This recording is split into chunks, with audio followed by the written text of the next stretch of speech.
Ladies and gentlemen, let's get ready to crumble! I'm Joshua Kemble, and welcome to Joshua Kemble's Livestream. I've been a freelance illustrator and graphic designer for over 20 years. I was an art director for 9 years.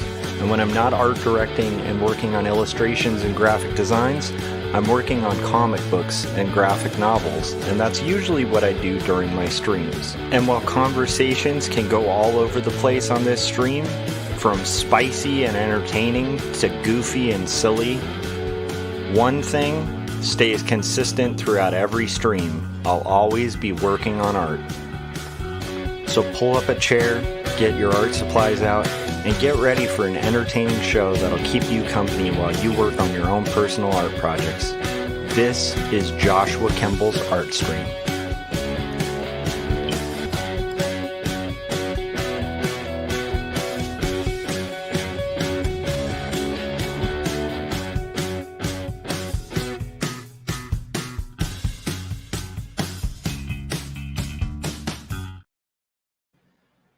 All right. Welcome to episode 313. 313, that's pretty awesome. There's 2 3s in there. One step closer to 333. Good morning. It is a Thursday morning. I have been working on a lot of stuff. I'm basically revising a script with my literary agent, with a author that I'm collaborating with. I have finished the linear pencils for page 83 of Not Death But Love, the Strange Supernatural Story of Elizabeth Barrett Browning.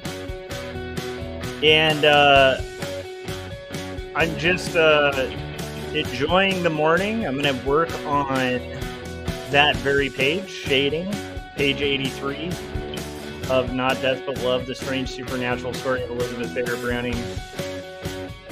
And maybe get into some illustration work too. So good morning, guys. There's a little bit of, there's like a children's book cover that my wife and I are collaborating on that I need to work on today. There's a split agreement that I can't talk about too much, but it's the collaborator and I. We have like a pre-agreement that I need to sign today. So that I can continue to do revisions for the script and stuff like that for our pitch project. And then, and then working on this crazy graphic novel. So, not going to be a spicy stream today, but I will say I am looking forward to hopefully somebody at some point will post a full audio version. By the way, my head's getting blown out by the light from the window, but that's okay. But what I'm hoping for is hopefully we'll have some full audio of the 4th Trump indictment. I'm very excited about that. Georgia just dropped the bomb on Trump, and I think there's like, I can't remember, it's something like close to like 40 charges or something like that. I think 19 of which are aimed at Donald Trump through the RICO charges. RICO is usually an act that people use for mobsters, but in this case, since it was an organized effort to try to kind of overturn the election run by Mr. Trump, there's a lot of conspirators charged, and because they were organized, it's basically he's being indicted for the 4th time. So the 4th indictment. So it'll be interesting to see how that plays out. Never in my lifetime have I seen a president that committed so many federal offenses that they literally have 4 different indictments right now. So it'll be interesting to see how that goes. I'm sure the cult of MAGA will just continue to support the guy. He wasn't kidding when he said he could shoot somebody on 5th Street and get away with it. But I, as a person who's a fan of seeing justice kind of play out, am really excited to kind of see where these things go. And I can't wait to dig into the 4th indictment. So we'll do that whenever there's audio available. But right now we have to work on comics, so it's not a spicy stream today. So here is the page we're going to be working on toning. And if you guys are watching this live, you can just pretend that this source of light is just the incredible intelligence that I have. It's just emanating beams of projectile light that eventually will probably kill me because I'm a bit of a vampire. My wife had to go out of town for a couple days to take her mom back to Utah, and so I am on daddy day mode where I'm taking Ben to school and all that fun stuff. And so that means really early mornings and beams of light that are melting my soul. That's basically what that means. But anyhow, so let's get into it. Let's draw some stuff. I see Christopher Runciman said they've indicted Trump. Yeah, fourth time, man. The U.S. just cannot fail to surprise.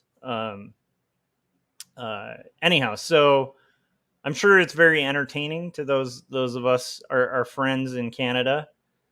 But yeah. So anyhow, what we're gonna do today is I have my rough kind of laid out up here, and we're gonna go ahead and work on shadows. So I want to shade this page. And color this page. That's kind of my hope for today. But I think for this particular stream, we're going to try to just get through the shading of the entire page. I wonder what you guys are up to. I hope everybody's up to something fun. I hope you guys are up to a lot of fun creative projects. And like I said, I have quite a few things ahead of me. I got to do a children's book cover.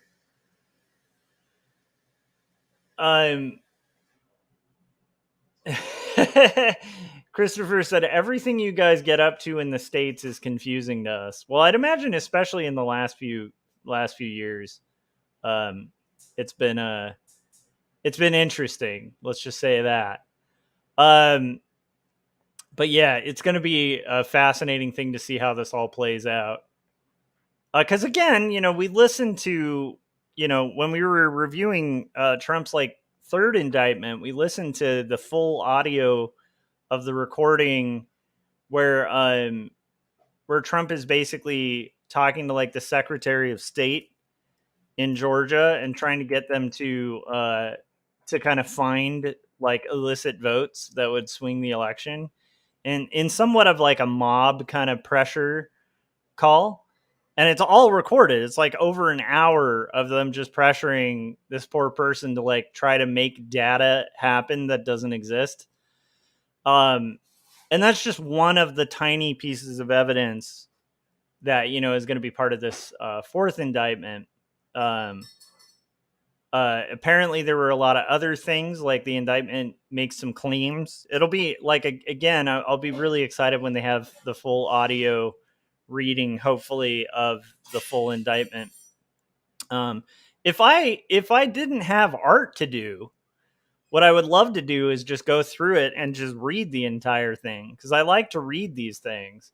I'm a weird person where when there's a legal issue or something like that, I tend to actually get a lot of enjoyment out of actually looking into it and reading further. But the cursory glance I gave, one of the more bold things claimed in the indictment is the idea that he was trying to straight up have voting machines confiscated and changed by his own lawyer. So he had one of his lawyers in a district in Georgia trying to get a hold of the voting machines that they said all this stuff about them being rigged and stuff like that. Well, it turns out there was people trying to hack the voting machines, and it was the Trump campaign themselves. So anyhow, so they were trying to get full access to that, which would be highly illegal. So that's interesting. So I think counterfeit is part of the charges. as well as some of the other stuff that we're familiar with from the third indictment, like trying to set up his own electoral college. Yeah, so it's going to be interesting to see if all the like the thing I'm curious to see is, do all the yes men who've kind of enabled this guy uh, stay silent, or do they flip? Because now they're facing RICO charges, and I think under the RICO Act in Georgia or something like that, like from what I recall, that like if you're charged, you have to do a minimum of 5 years in jail. And so that's 5 years, but with the charges and stuff like that, I think from what they might all be looking at, including Giuliani and some of his other cohorts, some of them might be looking at like over 20 years in prison. And so I kind of wonder how many people are going to stay loyal to, this guy who's put them in jeopardy and basically cause them to risk 20 years in prison. I wonder how many people are going to sing during that trial. But then again, it'll probably take years for that trial to get going. I think there's like 19 different people being charged in this. So I'm guessing out of all the indictments, this one would probably be one of the longer cases. I think the indictment that we'll see go forward first is probably the mishandling of top secret information, because that's a pretty open and shut case. You have Trump, in his own words, admitting to having the classified information. You have a recorded call where he's talking to a journalist and I think some people who fund him, and and he's like just straight up. Um, Christopher said, all of that is nonsense. You guys should really be questioning his hair. He is also orange. Is that intentional? Well, I mean, his hair and his orangeness. You cannot question the dear leader, Christopher. You cannot question the dear leader. Like, people who support him have convinced themselves that Trump is like a paragon of handsomeness. I think as well. I think for some reason, um, yeah, I think they look past his cheap used car salesman suit and his orange complexion and his long history of defrauding people in his own personal business. And they just somehow see some magic somewhere in the orange guy. So anyhow, that's going to be interesting. I think the one thing, by the way, we're working on comics. Um, Christopher was saying you can't question him, but you can indict him. Well, I mean, I question him. I was just joking because there's a whole faction that is not interested in any sort of analysis of Trump from a rational perspective. Um, but yeah, it'll be interesting. So the top secret one, I think that's like the second indictment. It's hard to keep track now. But that one's going to be the like open and shut kind of slam dunk case that they'll probably go through first. I would imagine that'll be the first to go to court, um, because it's just like you have him on a recording, in his own words, admit he knew he had classified information that he knew he wasn't able to disclose, and he was disclosing it. And it's like a long recorded conversation. So it's like they have him in his own words admitting knowledge of the fact that he was committing a federal offense. And even admitting that, like, he's like, I could have declassified these as president, but I didn't, but I'm still showing them to you, and I could get in trouble for this. And so it's like, okay, you have a recording of him saying that. So the classified documents thing, that's just like, that's going to be the first real easiest charge for them to get him on, and probably will be the first we see play out. So yeah, so we'll see how this goes. But that's some fun political news that's going on lately. Um, I am really enjoying, you know, the potential of the things that are coming up here. Christopher said the Prime Minister of Canada has great hair, but his wife just filed for divorce from him while he's in office. He's so unlikable. Is that Trudeau? Christopher said, I think it might just be political hair aliens. I think political hair aliens would be a really good one. I mean, I don't know much about Trudeau. I just know that, like, to me, at least if he's nefarious and evil, at least he does it like smoothly. Like, the thing that annoys me about the Trumpians is, like, he's not even good at lying. He just bold-faced lies. It's really easy to catch him at it. And he's a charlatan, and it's obvious, and there's like no arguing it, and yet like people will just double down and like, it makes me miss the slimy politicians who were good at it. You know, I think that's the worst part about Trump, is that like not only is he dishonest and stuff like that, but he's not even good at lying.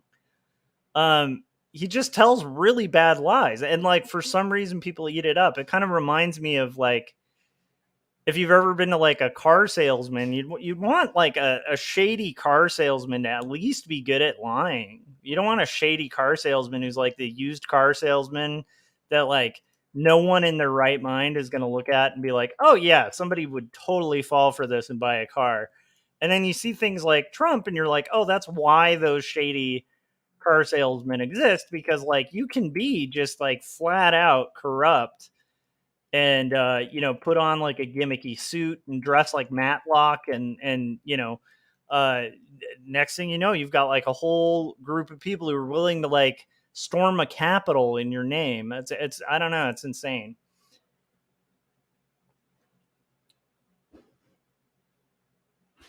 uh Christopher was saying it's Trudeau's hair, she's divorcing him. He's not smooth at all. We just have less dramatic news companies. Well, I'm just saying he's smooth. Like, at least he's good looking.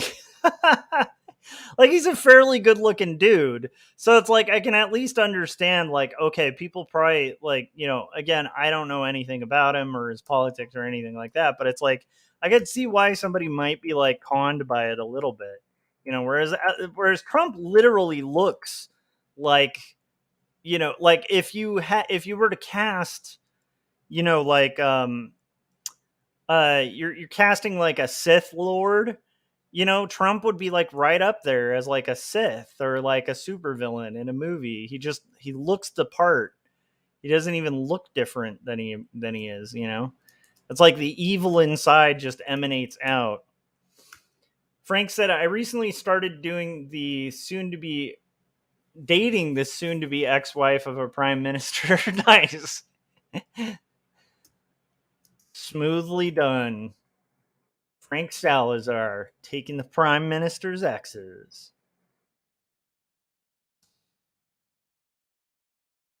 So if you have like a prime minister that's evil, would that be a prime sinister? Huh? Is that joke made a lot in that area? You have to tell me. So anyhow, so what we're doing here is just shading. I keep the rough out because it kind of gives me a rough idea of where I'm going to go for tones.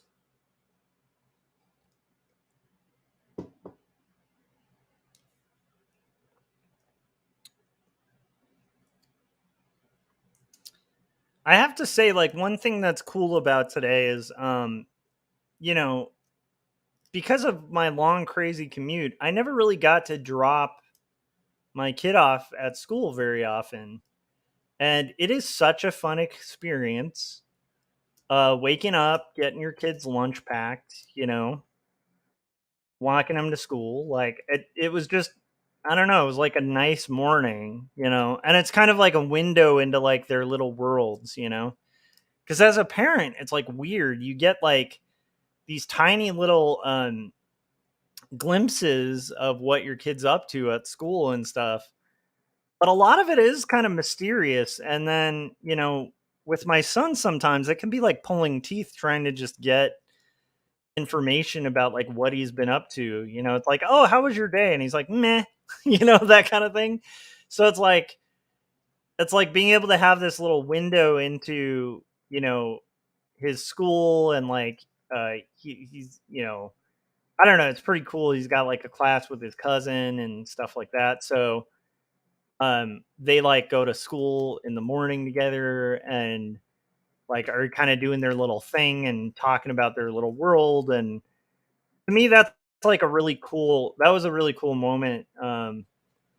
Nice. I like Frank's spin on my joke. He said the prime sinister minister. Nice. And I think he should be from Westminster, like the Westminster prime sinister minister. You can take that, Chris, if you want to use that for a comic about the sinister prime minister from Westminster.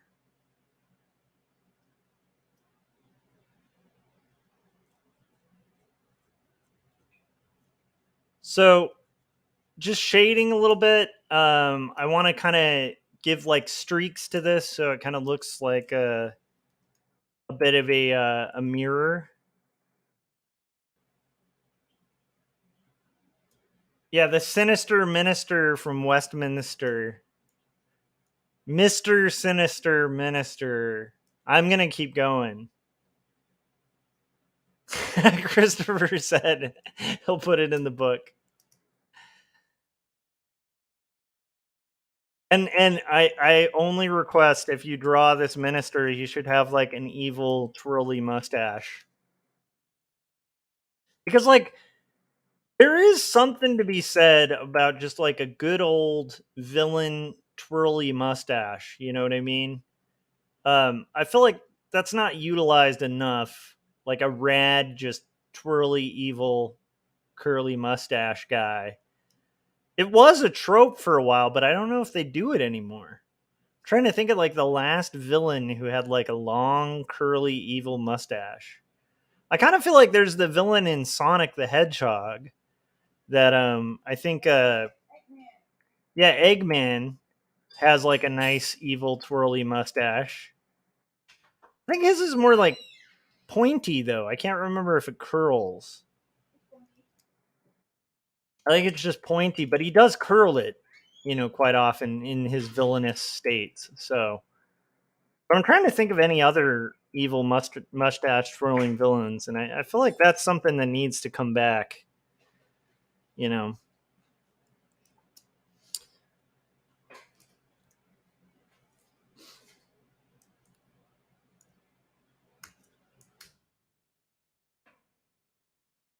So we're doing our shading.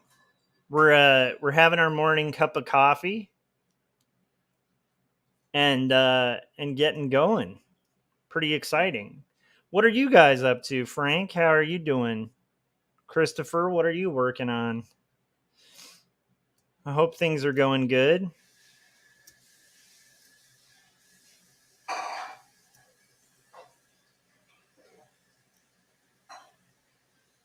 If you guys ever get bored, you should Google a loach. We have a fish that's really rad. It's called a loach, and it's probably about like 6.5 inches long. It's like this crazy long, like eel-like fish. It's called a golden loach, and it is the most awesome thing. Like a very playful, just kind of twirly, weird, crazy fish. So that's been fun.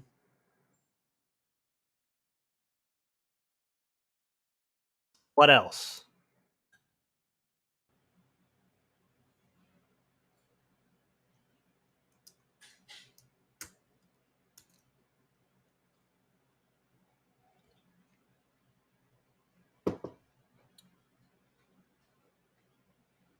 Let's see here. Christopher said just finished up page 220, Cat Koviak, starring a character from one of Jim's films and a real life follower that's obsessed with him. Oh yeah. Yeah, she does seem pretty obsessed with Koviak, which is a great villain name. Koviak seemed like a pretty classic villain.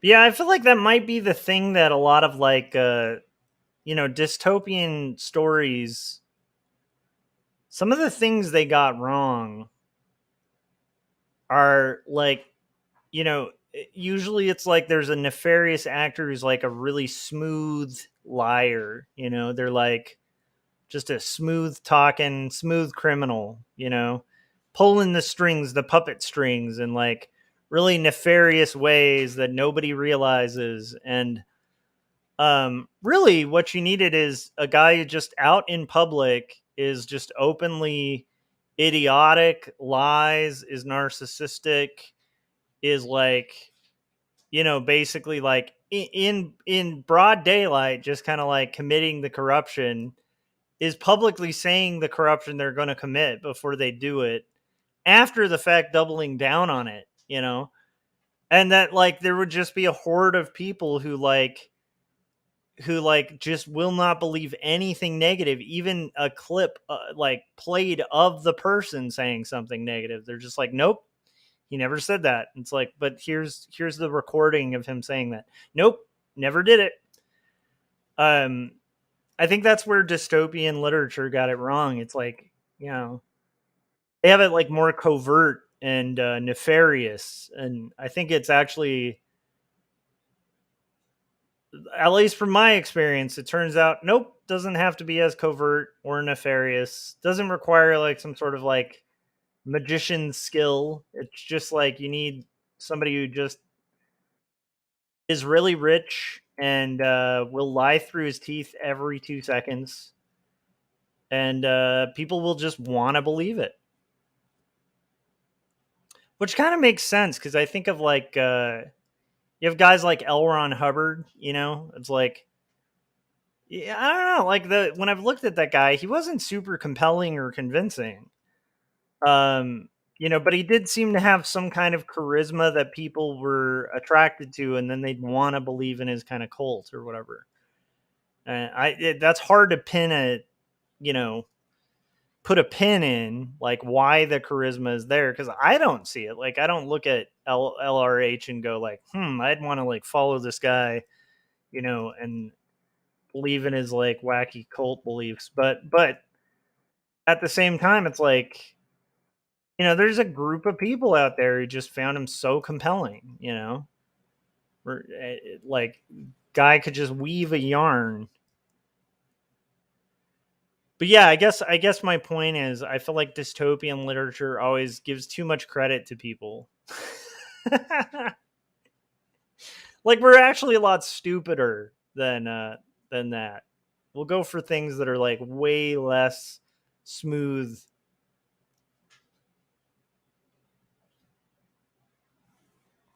Uh Christopher Runciman said it's because of his jazz records. Look them up. Oh, did he have jazz records?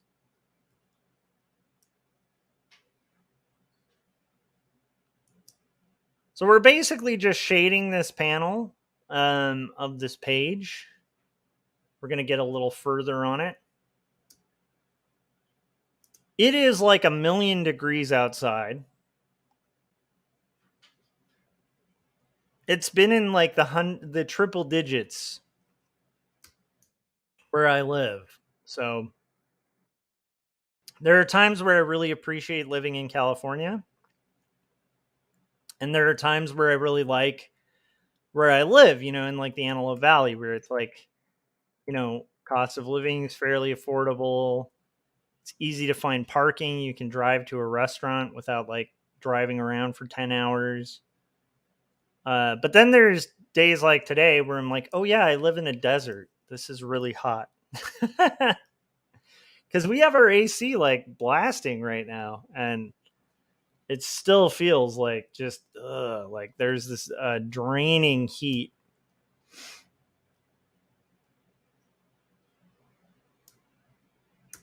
All right, so now we're gonna shade this bird. Let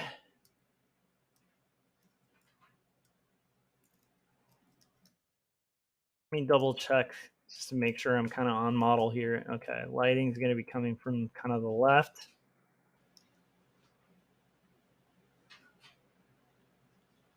bird cage. Make that happen. And I'm not gonna really worry about the background wall. I'm just gonna get the bird and the cage here. Because that background wall we're gonna erase out from it.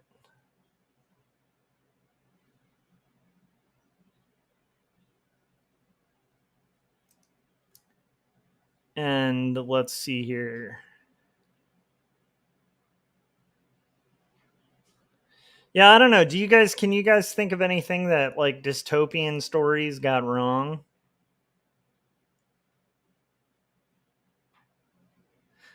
There's that old trope of a statement, like reality is stranger than fiction.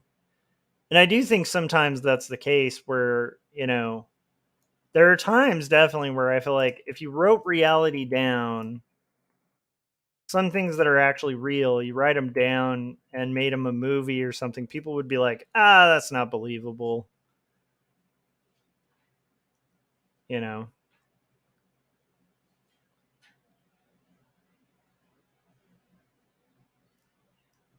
I know that's like a heavy take there.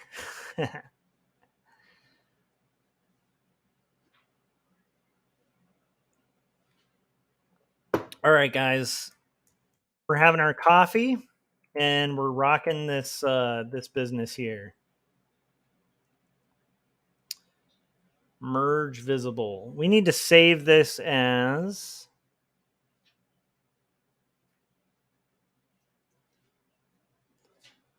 trying to save it.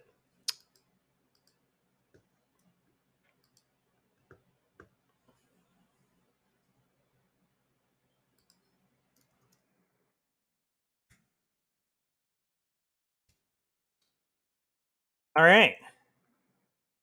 We got this saved and now we're going to do our roof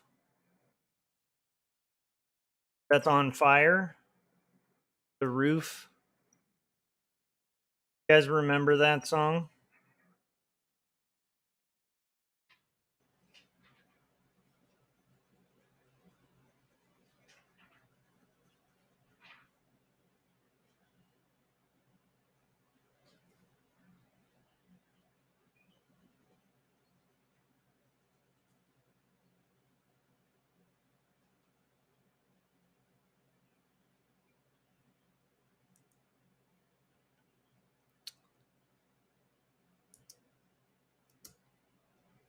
All right.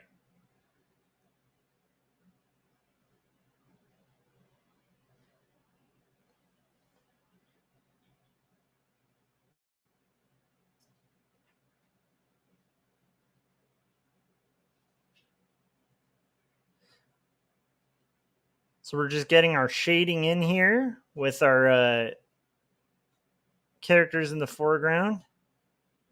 It'll be interesting to see. I might live stream while I do the art for that children's book cover too. It's going to be an interesting kind of stylistic shift. I don't think it's going to use a lot of line art. So a lot of the art I'm going to have to build probably using Adobe Illustrator, just making like flat shapes and then importing that into Photoshop and adding like textures and a little bit of shadow to the shapes. Um, it should be pretty interesting because we kind of want it to have like a almost like little golden book vibe to it.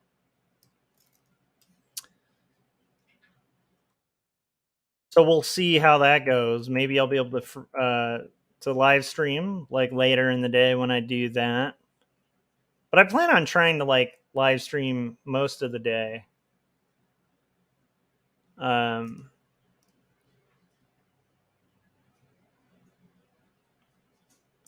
and we'll see. Hopefully, we can get through this shading.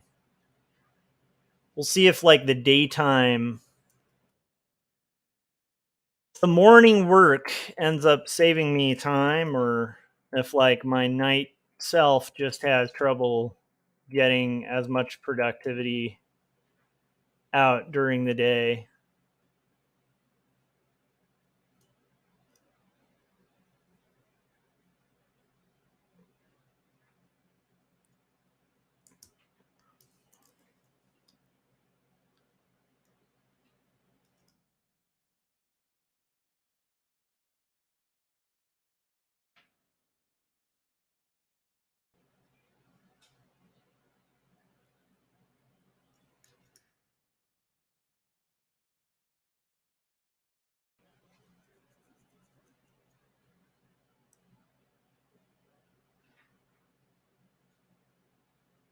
All right, so we're gonna have our yeah, I like that. Is that getting too dark? I don't think that's too bad. Can make it a little darker.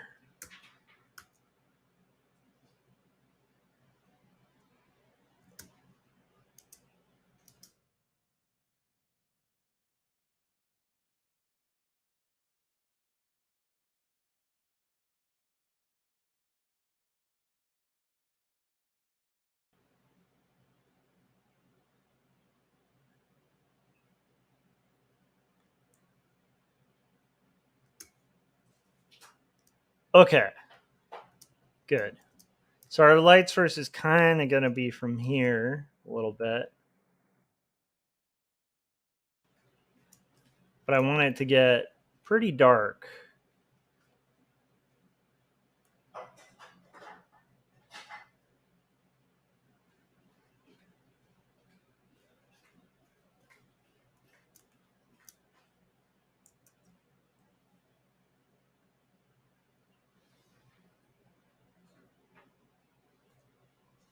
And we'll see how this goes.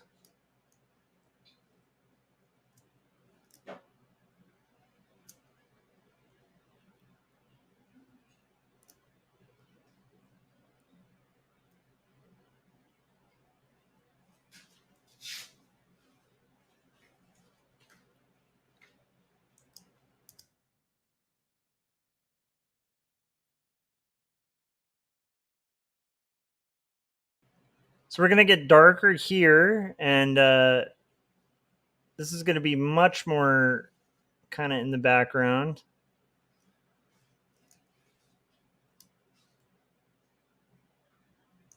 And then once we're done toning this, we'll probably watch a trailer. Once we're done toning this particular panel, and I might get a refill of coffee.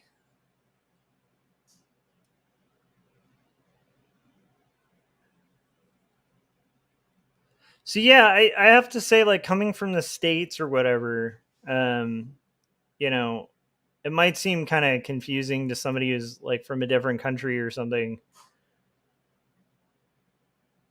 but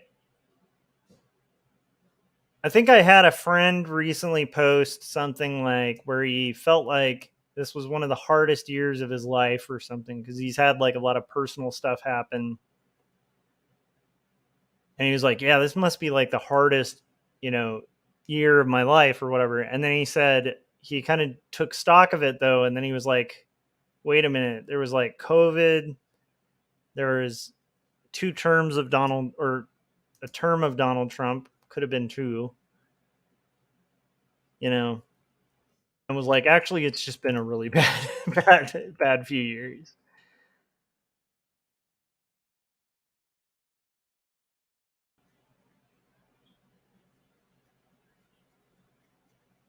And I kind of feel like that's been our scenario as a country is like the last we have been through it.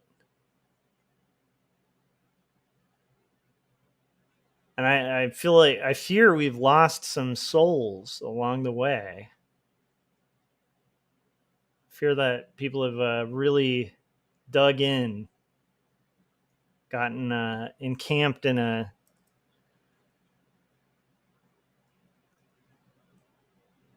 strange belief system.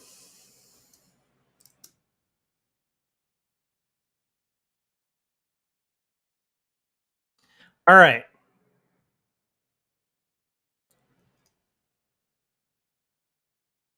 Do, do, do, do, do.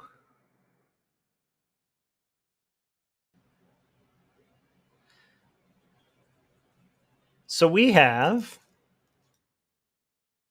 just kind of erase out these areas,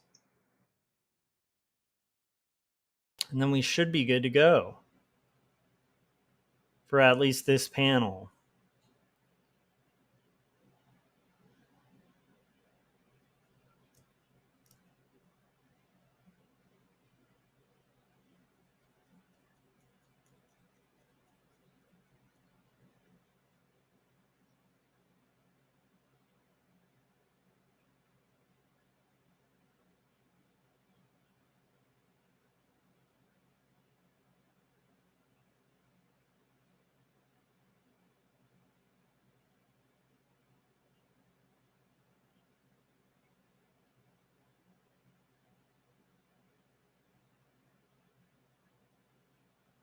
And then I think Christopher does his stream at like 11.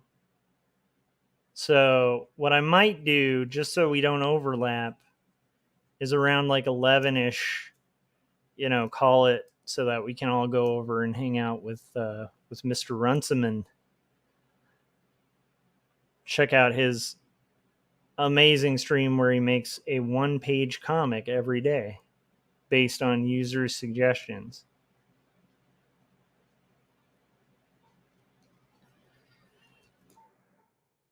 So I really wish I could share with you guys the script that I've been working on. It's really exciting. That's going to be really fun.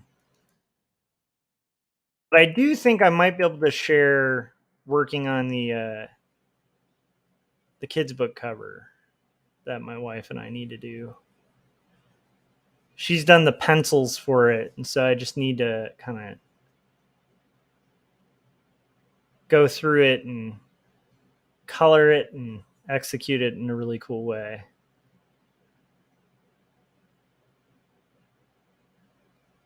There it is. Knew there was like some extra tone here.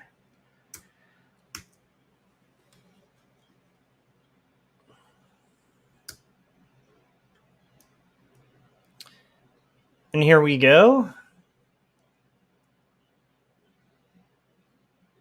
We've got a little bit left to do.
I think that we're getting closer. We're getting closer to done here with this panel.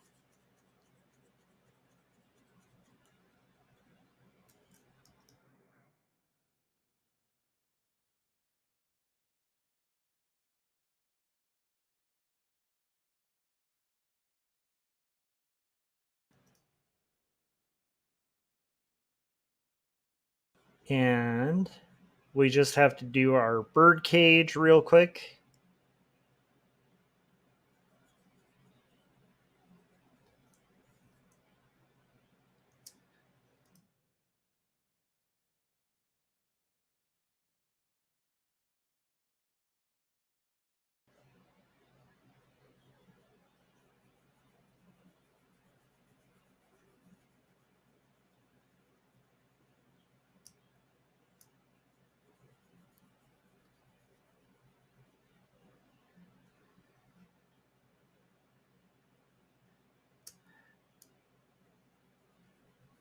So I was thinking about this the other day. There are so many like relaunches. Like I think I saw like, I don't know, they have like a Back to the Future Broadway musical now. And I love Back to the Future. Like I think it's great. Um but I was thinking about like, okay, so Back to the Future, the Broadway musical, Spider-Man, the musical, like all of these different musicals or whatever that are based on like existing properties that were already a hit, and they're kind of rehashing it, recycling it for Broadway. I was starting to realize like there's this like what I would call like almost like the comic book problem in in films and in artistic endeavors. And I think it's the bane of like the indie world's existence. I think indie comics forever, you know, have been a format to kind of challenge existing IPs. So you have existing intellectual properties. Generally, that's all people want to buy.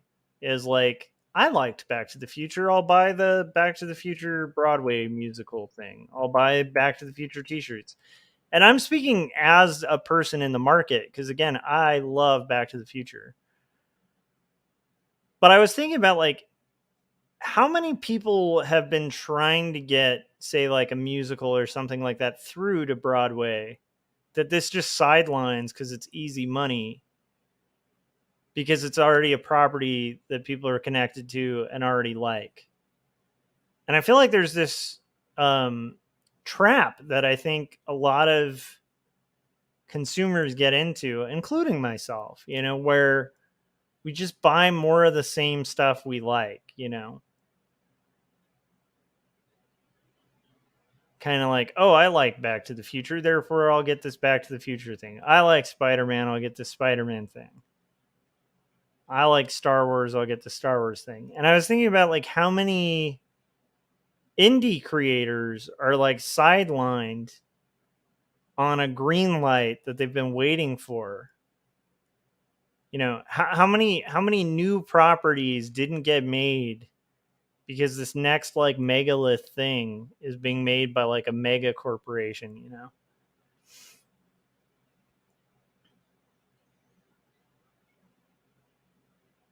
And I mean, keep in mind, like, I am a fan of Back to the Future. It's one of my favorite properties in the world. But I feel like there's inherently something weird with that where people just want more of the same. And yet they're also obsessed with new. And so for to kind of cater to both markets, they're being fed the same but new, the same but new, the same but new. And I was just realizing like that should be something. I don't know. I feel like indie people should talk about that more rather than complain. Like where it's like, oh, they're taking my precious character and changing it into the blah blah blah. How about complain that like they keep re-releasing the same crap with the same characters over and over and over again, and that people just eat it up because that's what's you know, to me that's going to stifle innovation, creativity, new things.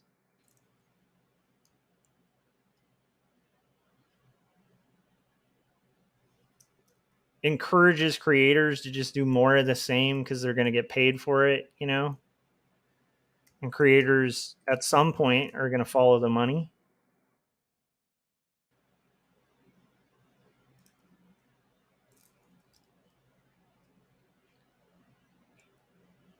It's just something I was thinking about.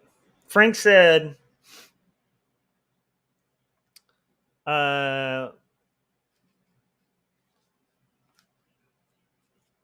I have a Back to the Future hoverboard Halloween prop. It's in the closet till I clean up my room and have a space to display it. Nice. Frank said, I like stories about mental health and faith. I'll buy 2 stories. Nice. You should.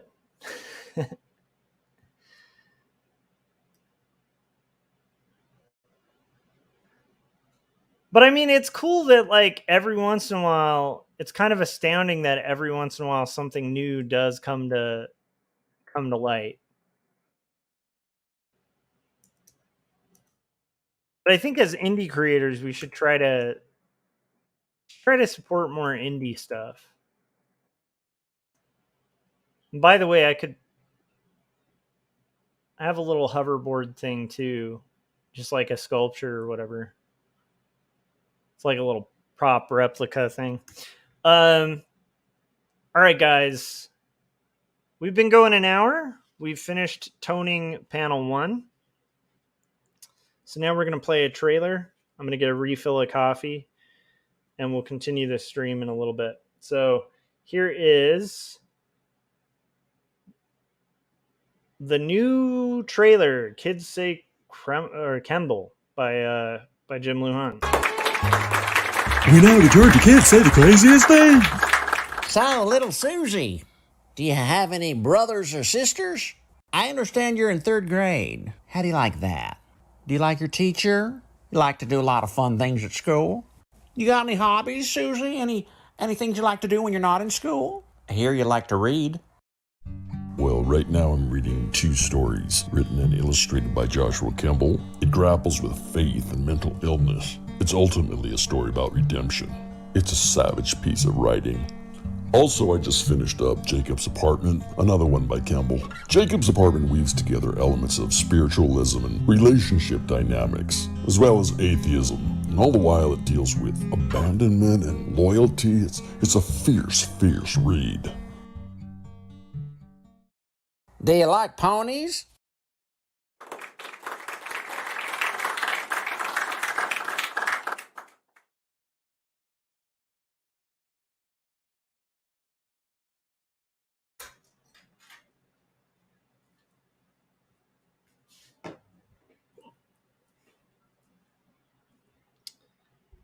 Give me like 2 more seconds to get coffee. Excuse me, I have hiccups. Let's play one more trailer.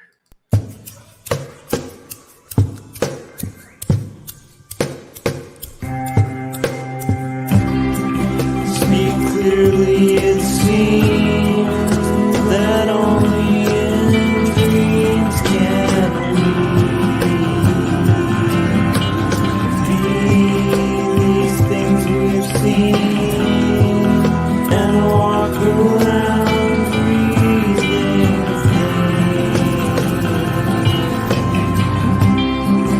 I don't know the part to play in this heart of mine.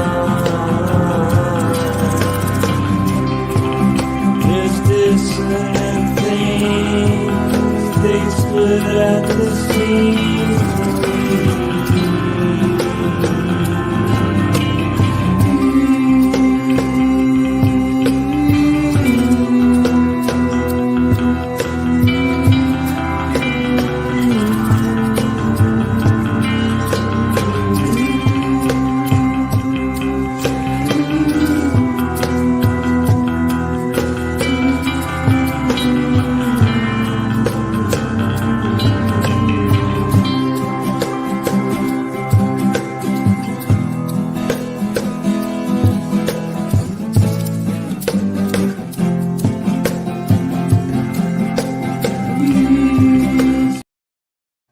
All right, Frank, I sent you a link in case you want to hop on.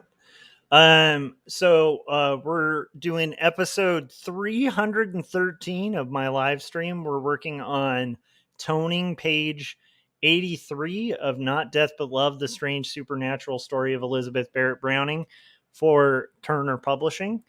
And yeah, it's bright and early in the morning. So we're trying to kind of wake up. I'm having coffee. Frank said we need a comic called My Little Kemble. That would be hilarious. All right. Oh, you know what? I just realized I kind of messed up here. He's supposed to be holding a hat. And we have to kind of work this hat through.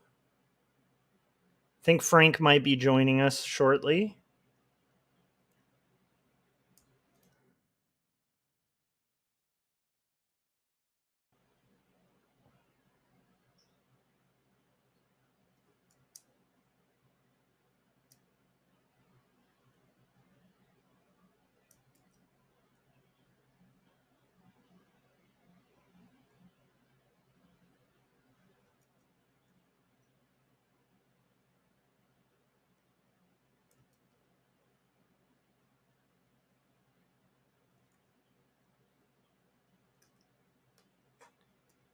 And we're just correcting that line art real quick. That's a little too short of a hat.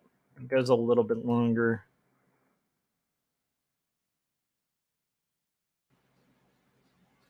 All right.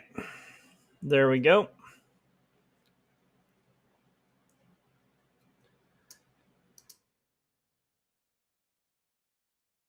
Okay. Let's get on to toning panel 2.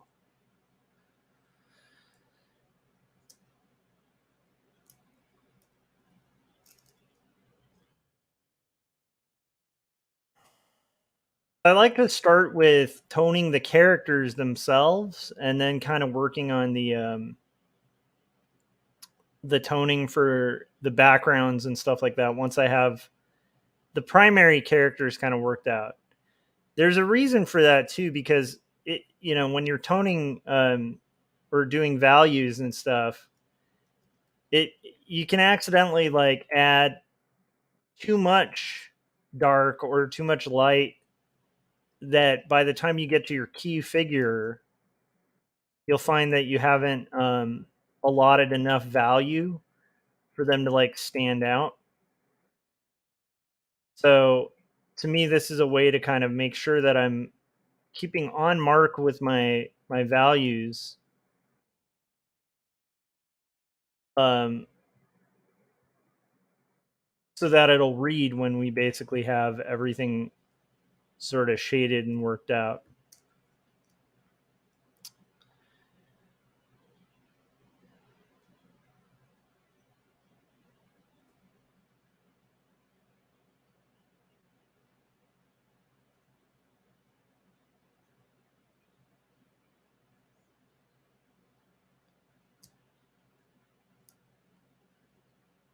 I think it's going to be interesting to see how seasons of life like kind of play out and stuff, because I have heard people as they've gotten older, we feel like time is like a drag again. Like I think when you're a kid, time like goes real slow. And so like, like our memories of like childhood are like really interesting because like a summer can be like one of the most amazing memories you have, as a kid, because like summers just drag by real slow. Whereas like as an adult, like you blink and summer's done. You blink and another year's gone by or whatever.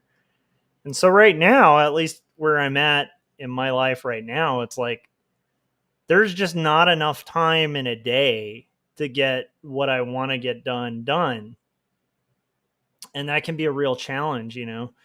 Um especially right now where it's like there's a lot of creative projects I need to work on, and I just feel like I run out of time.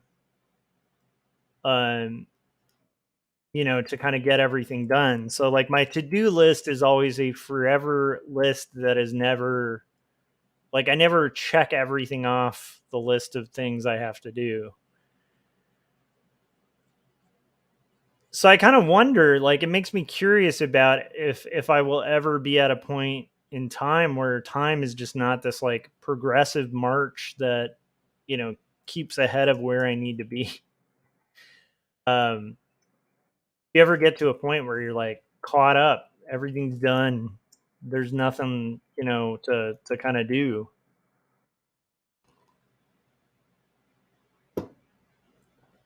Does that ever maybe you reach a certain age where you're just like, yep, everything's good, time to build a puzzle. You know, like, I don't know.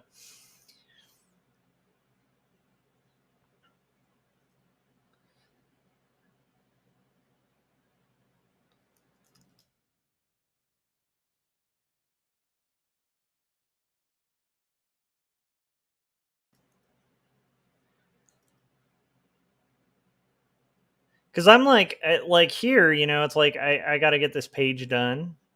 When this page is done, I have to do illustration for a book cover. I have to revise a script. I have to continue doing a job hunt. You know, it's like it's a lot. You know, it's a lot of plate spinning, stuff like that. So it always makes me wonder. You know.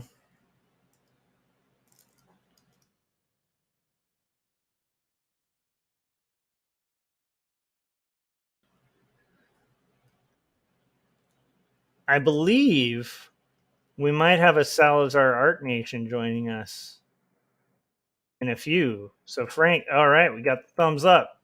We got our Frank Salazar here. Hey, How's it going, buddy? good. I'm just adjust my chair. There we go. You can see me. Nice.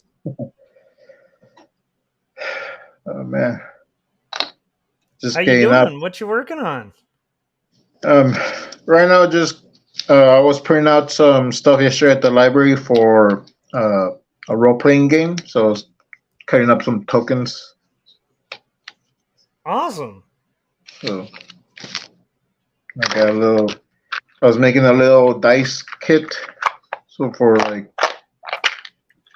just carry something with you and like, oh, you know, I want to just play around. I'm bored. I want to roll some dice and see what I can come up with. And Huh. so I've been using dice.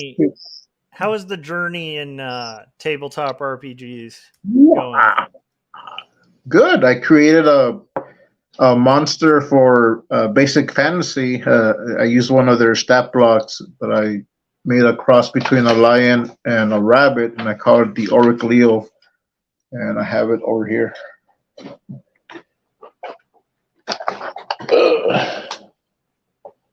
There's a basic fantasy, and there's the that I created,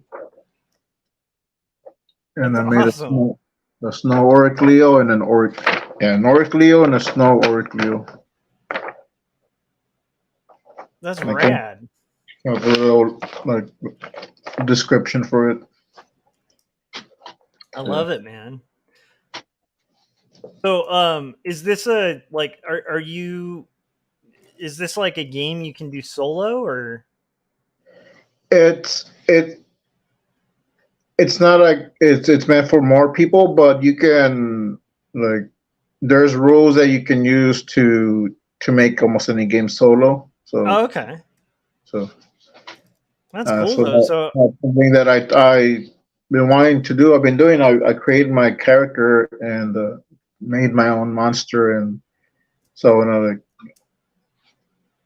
do my own little session, and once I get a little bit more confidence in it, then I can start having people and hey, let's play. So that'd be awesome, dude. I still think you should do some you should do some role playing on your channel for sure too. I feel like you should get a bunch of us together. We could do an RPG session. That'd be amazing. oh yeah, that would be good. Actually, I've been thinking about that because I know you mentioned it, so I think that would be cool having. I mean, I'd need like some major brushing up on it because it's been probably like 30 years for me almost since I have role played. Oh yeah, there will be definitely there will definitely be like time to prepare. Yeah, because first we gotta get our schedules because it might not be like a regular stream. Like, hey, yeah, let's hop on. And it'll be like we're starting at this time, but we're gonna meet at this time so we can get on the same page. And it might go on a little longer, so let's make sure I have my battery charged up. I have a feeling you'd have volunteers. I feel like I feel like Gary would probably be down. I think Scott would be down too. I think it'd Corey be fun. might be down. It would be funny to do one. We could have like theme songs and stuff too. You know, like Oh music yeah, playing and stuff. Yeah.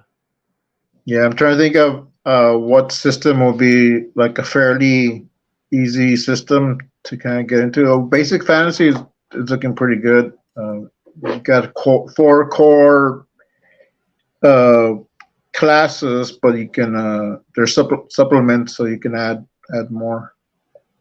Nice. There's clerics, magic users, fighter, and there's a 4th one. It's Oh, a awesome thief, though. rogue. Yeah. So once you get the hang of the GMing thing, you should definitely get something like that going on your channel, because I think that would be great for Rolls for Tarako. Just get like a community of people to agree to do it. Yeah, It'd it'll be be fun. cool.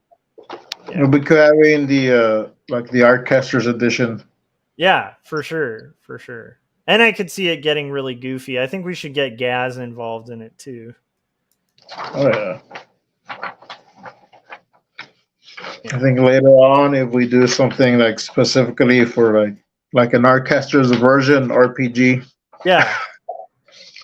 like I'm the artist and my character is gonna roll for. But it'd be fun to do like a high fantasy one. I'd be War down. for Things. Like I already know what my character name would be. You know what I'm saying? The Kremlin. The wizard Kremble. I would be the wizard Kremble. That's what I would want to be. I have a yeah, because it's a wizard. They call it magic user, but there's also wizards. It's just not a class itself, but that's what. But I made one because they did a new monster for the revision for fourth edition. Uh-huh. And it's the Barklings, so they're dog-like creatures. Okay. And I thought, oh, and other people had this idea, but like, oh, we can turn that into, for a homebrew, into a playable character. So I did my version, and I based it off a dog I had, a Chow mix. So he's a Chow wizard, and I made a little actual wizard book or spell book. Nice. And so I want to play that character, so I might do it in solo play, but maybe I can bring it into like a regular game. That'd be awesome. Yeah, I don't know. It'd be interesting to see if you it'd be fun to. I don't know. I feel like role playing would be a lot of fun. It's again like I was saying before. It's like one of the tough parts is just time. Like where it's like, man, like role playing is so fun, but like time, and I don't know. I feel like there's too many things that I want to do and not enough time.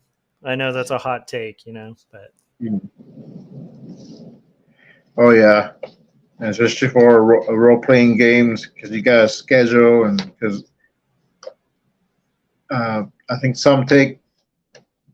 I think like a short game from what I hear, but it's gonna depend on what we actually got going on. But like, Yeah. like 4 hours, that's a short game. Like 4 hours, that's a short stream.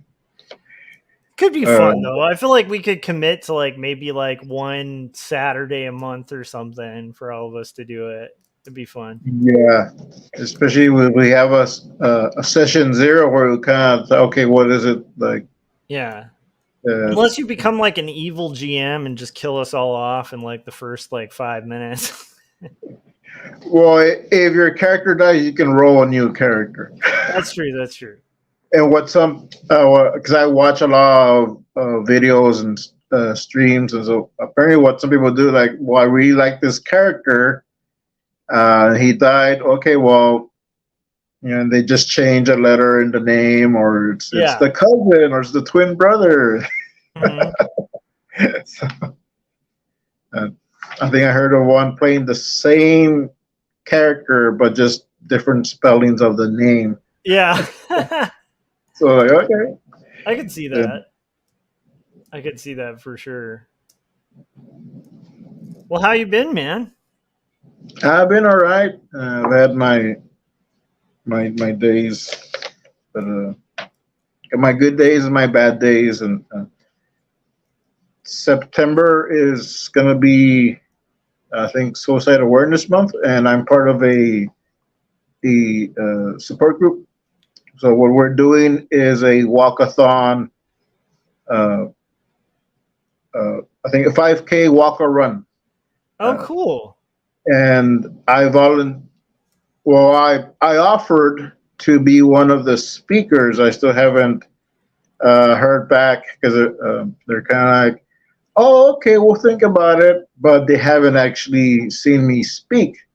So what I'm doing is, and I did this yesterday, I'm practicing in the Toastmasters, giving the speech that I plan on giving, which is just going to be my testimony with battling through depression in different levels, and finding faith. What I'm seeing is I'm gonna have to trim it down a bit, Yeah. because Yeah. I want to, and I ran into this problem yesterday, that there's one part that I wanted to talk about, but when I got to that part, like, oh, my time was up.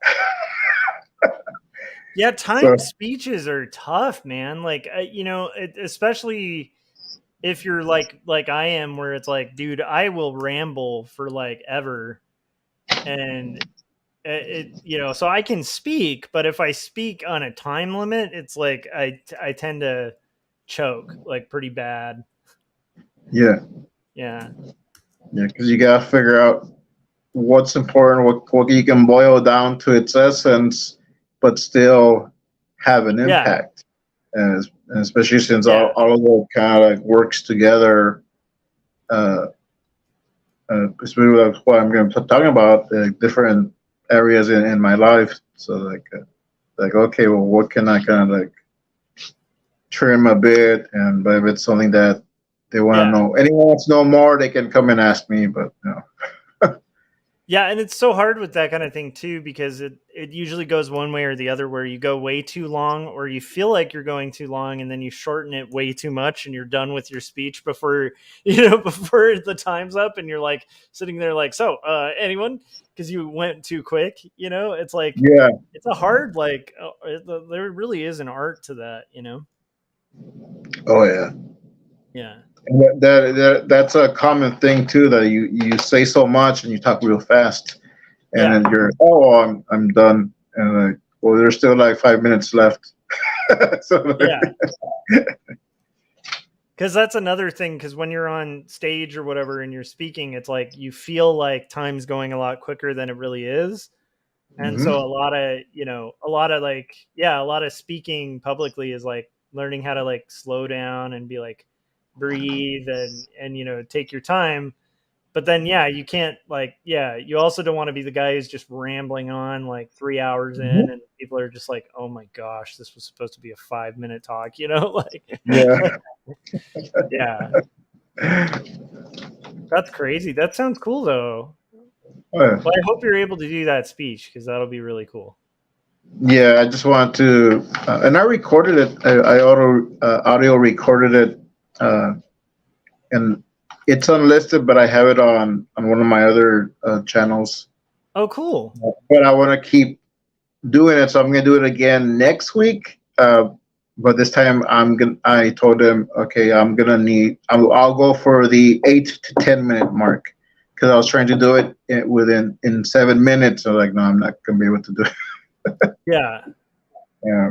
But that way I can kind of trim some things down, and just to what's important, and maybe streamline a few things. And oh yeah, once it's a point where like I like it and I'm able to say it without looking at notes, Yeah. then that's when I can show them here. This is what I plan on saying, something like this. Like Yeah. what can I speak? Wow, that sounds. It's also like that's a hard topic to like boil down to like 7 minutes or whatever. Wow. Yeah, and yeah. So yeah, it's gonna have to be like 10 minutes, and I think they'll give you for the at the event. I think they said like 15 minutes per speaker, so I'll have time, but it's getting the speech to that to that to that level where I can say a lot, but Yeah. not drag on parts that don't need to be dragged on too much. That's very smart. Yeah. Nice. Yeah, Well, that sounds but really cool. I can send you the video link. That's what I've been doing. I'll just send it unlisted and to friends like, oh, what do you think? Yeah, I'd love to check it out. That sounds really cool. Yeah. It's definitely not a topic of interest of mine, though. At all. Like, Yeah, no, and I ended up ending on a downer before I could get to the good part because I said, oh, I'll talk about faith in a minute, and then like, oh, I'm not gonna have time to talk about faith, so I just ended on like one of my loved ones at finding them, gone, and then oh, my time's up. yeah. You're like, and then like, basically I got the feeling that life is completely meaningless. Oh, okay. Time. Oh, okay, cool. Yeah. No, I kind of get that. It's part of why I really need to wrap this up so that I can finish 2 stories, because it kind of had to end it. It ended on a bit of a positive note, but it doesn't get into all the great stuff that I think volume 2 is going to get into. So Yes. at some point I'm going to have to be able to return to that, but we'll see. I might just have to start carving out pages on top of everything else I'm doing, just to get it moving again. Oh yeah. 2 stories. Yeah, because I think volume 2 should get done. Oh, that'll be good. Can't wait. We'll see what happens. Yeah, and I already have it like all thumbnailed out and stuff, so it's like it wouldn't be impossible to make it happen, but it's just these things all take immense amounts of time, Mm-hmm. Yeah, no, I'm behind on my comic stuff. I got a little like I don't know, depressed, but like discouraged with, Yeah.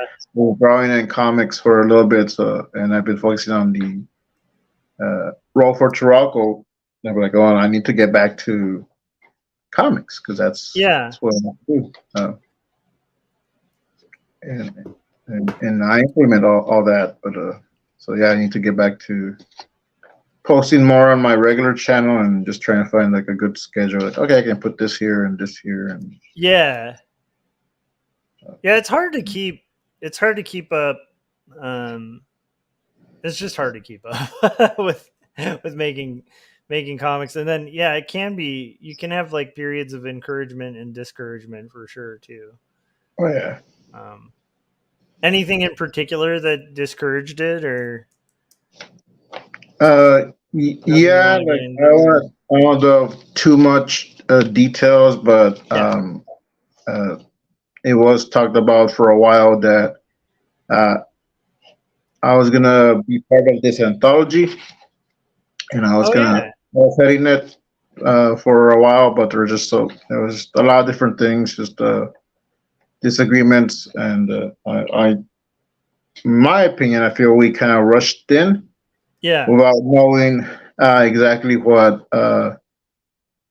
everyone wanted out of it, and there's a lot of stuff that was still brainstorming, so it wasn't all fleshed out with how we were gonna put everything together and like execute. And it was just like.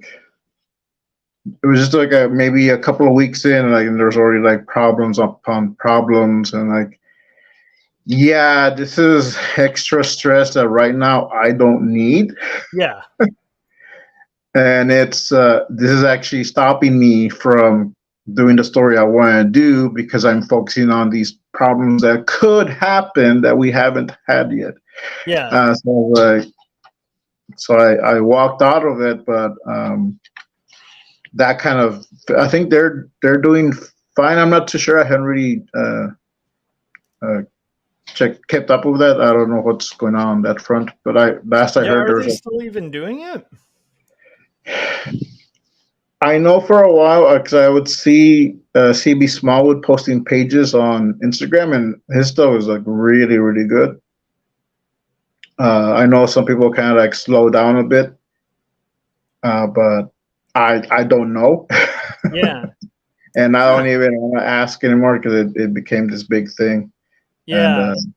And I'm not on speaking terms with some of those. Some I am, some I'm not. So Yeah.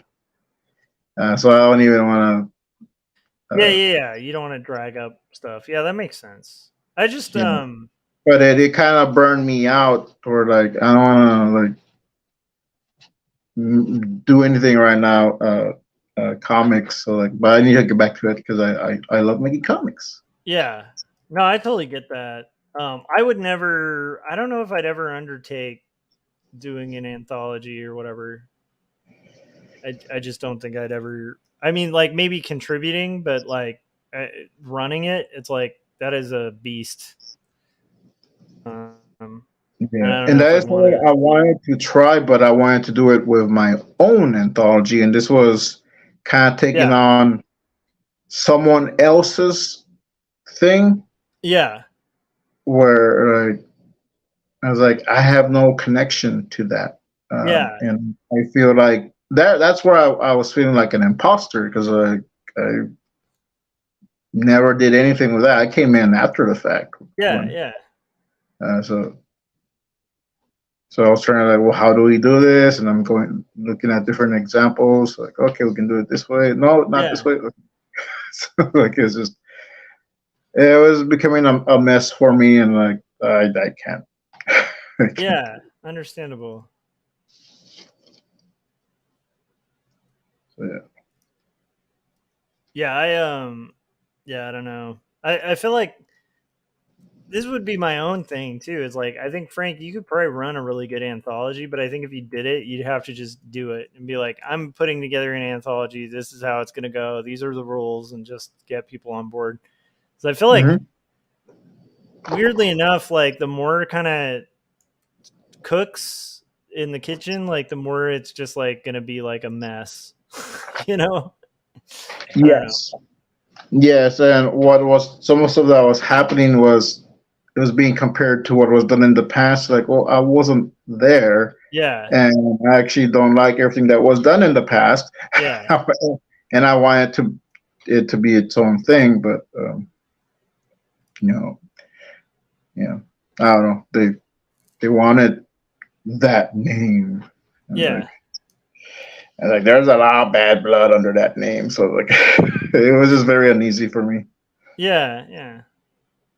Personally, I just don't. I don't know. You know, I don't know if it's actually happening. That's what I'm more curious about. I don't know. I mean, I had told him like I wanted to succeed. Yeah. Well, I don't think you were like trying to derail it or anything.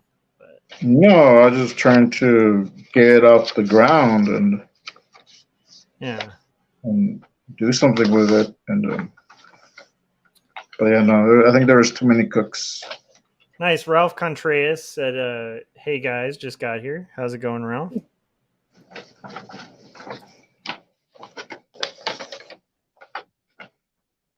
Yeah, I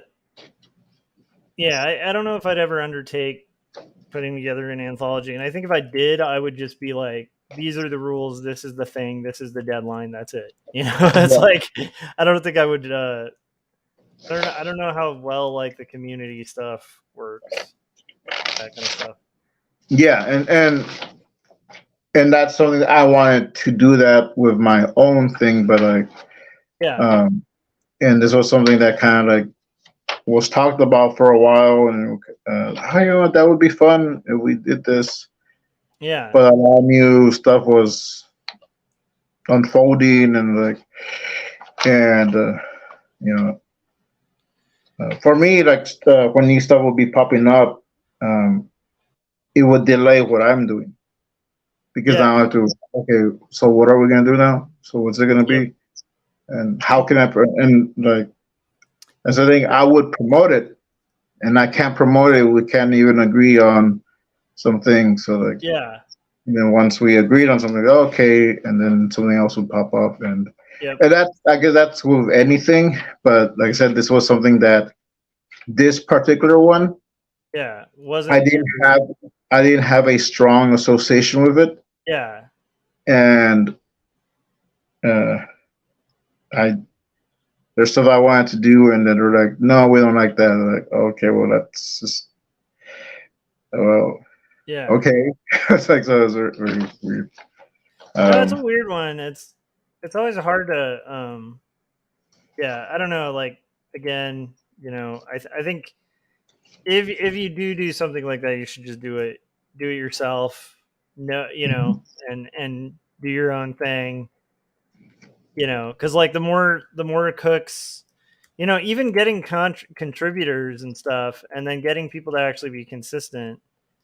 It's like that mhm. in itself is a job on its own, much less like trying to what happened here? Did this switch?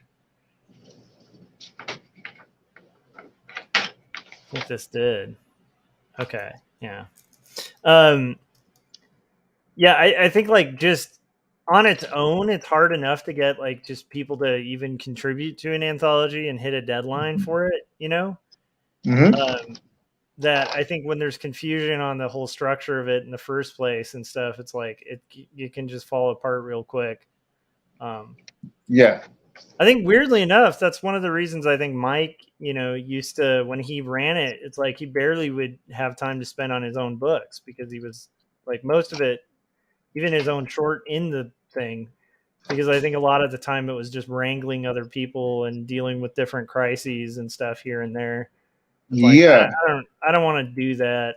Um, that's why I don't know if I could do an anthology, like run an anthology.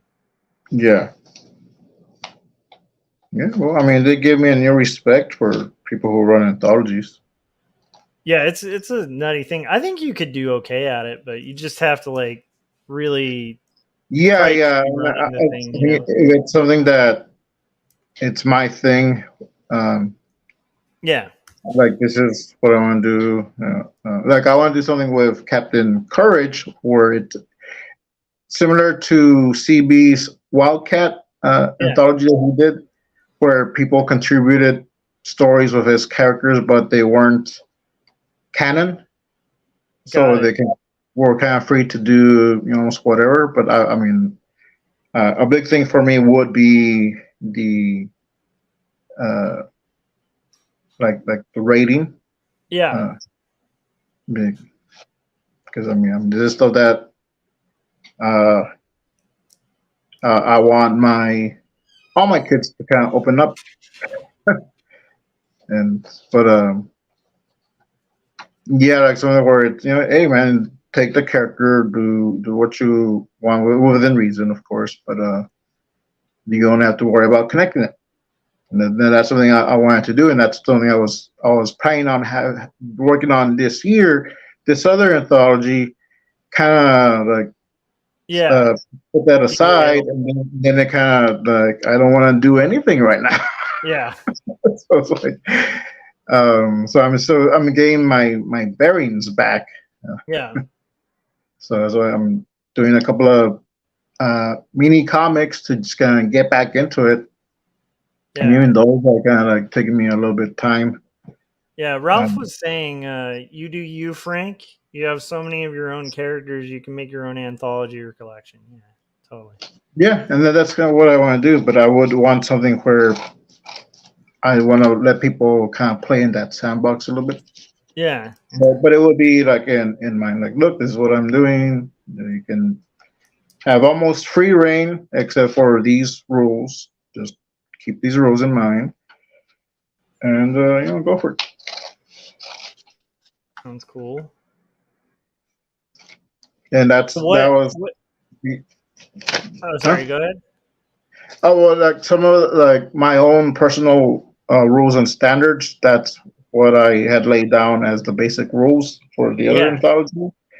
And at first, it seemed to be agreed on, and then afterwards, like I got some pushback. So like, and I was like, you know what, then I can step away. You know, I was like, if it's gonna be, I understand like different things, like oh, the time and layouts, and but like we hadn't even gotten to that point yet. Yeah. And I'm sure there was stuff I did and didn't like, and like I said, there was like a lot of stuff being piled up on all of us. Yeah. Things could have been handled a lot better on my end and on the other ends, but it's a whole thing. I didn't really want to Yep. get back Yeah. to what I want to do. Yeah. Leading projects is really tough. Let's see here. We got.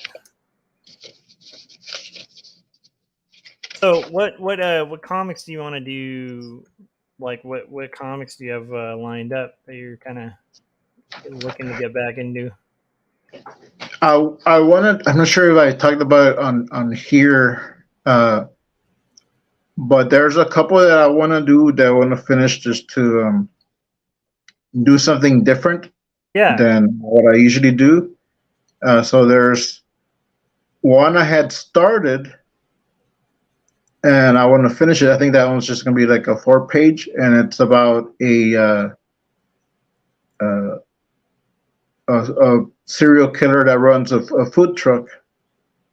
That's But right. he, You did talk about that one. Yeah. yeah, but he hunts serial killers. Nice. So, so that I want to finish that one because I that was kind of brainstormed in the writing seminar that I was in. So I want to finish that one so I can at least show them the files. Like, hey, look, you know, it's finished. This is what came out of that seminar. And it, you know, but even then, like, there's still stuff I wouldn't do or say. Yeah. But I wanted to just delve in a little bit, doing something more different that's not what I usually do. Yeah.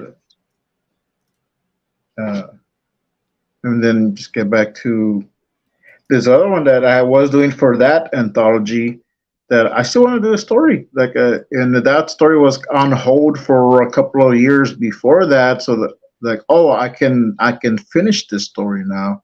Yeah. I think the Dragon's Tale, but that is just a small section of what I wanted to do. Okay. So like the dragon in the entire book, it's not going to be this is about this dragon. Yeah. It's one section in that book, and it's going to be here and there, but it focuses on someone else, and but like showing different different characters and just kind of the world in there. Yeah. And that will be separate from Captain Goggles or Captain Courage. That'll be awesome. But that's something I wanted to. I want to do. I want to finish. I want to do more with that one. So, if you had to pick which one you'd be working on next, which one do you think you'd pick? I think serial killer one first. The serial killer one, because it's a smaller one, and I can. Pretty much I have how it's gonna be. Yeah. It's just finishing the thumbnail and then cleaning it up on the computer and doing it. Oh, you should be able to do that one. And honestly, that would be a quick win too. Well, not quick, but a quicker win to get you back in the zone, because sometimes it helps to just have that quick win again to be like, okay, I can do this, Yeah. Yeah. And that's why I like mini comics. This one just took a little longer. Yeah. Yeah. How are you weather wise, man? It's been like 100 and freaking whatever degrees here, like over 100 almost every day for like the last week. Yeah, it's been like that, and then but recently there's been like, oh, it might rain, so there's been a breeze Yeah. and clouds. So like, oh, okay, so it's not that bad. But Well, that's good. from June and July, it was horrible. Yeah. Here it's Uh, like weird because it was like raining yesterday, but then it was still like 100 and whatever. So it's yeah. like raining for like 5 minutes and then it's just humid. And I'm like, why humid in a desert? Like, there shouldn't be humidity. Yeah, anyhow. Oh yeah. Yeah. Yeah, that was a big toll on my health because I walk Oh, a yeah. lot of places, and it was feeling like I was walking through a desert. Yeah, I didn't even think about that. I mean, like, yeah, you probably like had a few times where you're like walking and being like, am I going to make it there? You know, like, Yeah, I had to stop a few times and stop at a store and just get something to eat and drink. Like I can't, I'm gonna pass out. yeah, yeah. Definitely make sure you got like Gatorade and, you know, or whatever, uh, something with electrolytes. Yeah. So a lady picked me up a few weeks ago because I forgot to grab a hat. So it was just my head was just kind of like all red, Oh, no.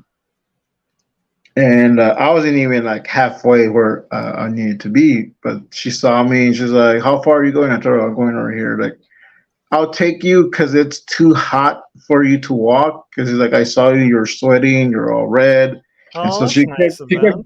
she kept getting after me, but you know she was right, so, like, because she was concerned and she was like no, Yeah, it's I'm in a car and it's hot, so I can imagine for you. So like yeah. like all right, Well, and that's kind. so I got there early and I cooled off and like oh thank goodness. Yeah, I didn't even think about that. Yeah, because like I used to do public transit like everywhere, so I'd walk and take public transit. And this kind of weather right now would just be, that would be brutal, you know? Yeah. Oh yeah. Ralph Contreras said, "How about a comic about your DND character, the Ori?" That's actually something I do want to do because stuff I'm coming up backstory for this character. Yeah, Like this will be because realistically, when uh, none of that could even happen once I put it in the game because it could just die in the. yeah, But I like the story that I'm building. That I this could be a little comic, and there's just some things I might have to change because I'm using some names that I'm not sure if I can use in other medias, like for something that I can like sell. So like okay, so like the Barkling Wizard, I probably wouldn't be able to call it Barkling, yeah. but it's a dog-like creature. So I mean, I can call it something else. And I have animal-like creatures in Captain Goggles and Mask Woman. So like it's So I can't remember which. I know George R. R. Martin, you know, the guy who created Game of Thrones or whatever. yeah. He had a series of books where he had an ongoing role playing game where he would have fantasy writers come in and write like a chapter in this like role playing world. And they kind of pitched it for like it was like a short story anthology series that I think he published a bunch. Oh, okay. The Sandman by Neil Gaiman, I believe, was originally a pitch for this thing that got rejected. Oh, okay. So it was like characters that Neil Gaiman wanted to bring into that universe, and it got rejected. So he just ended up making the Sandman, Okay, yeah.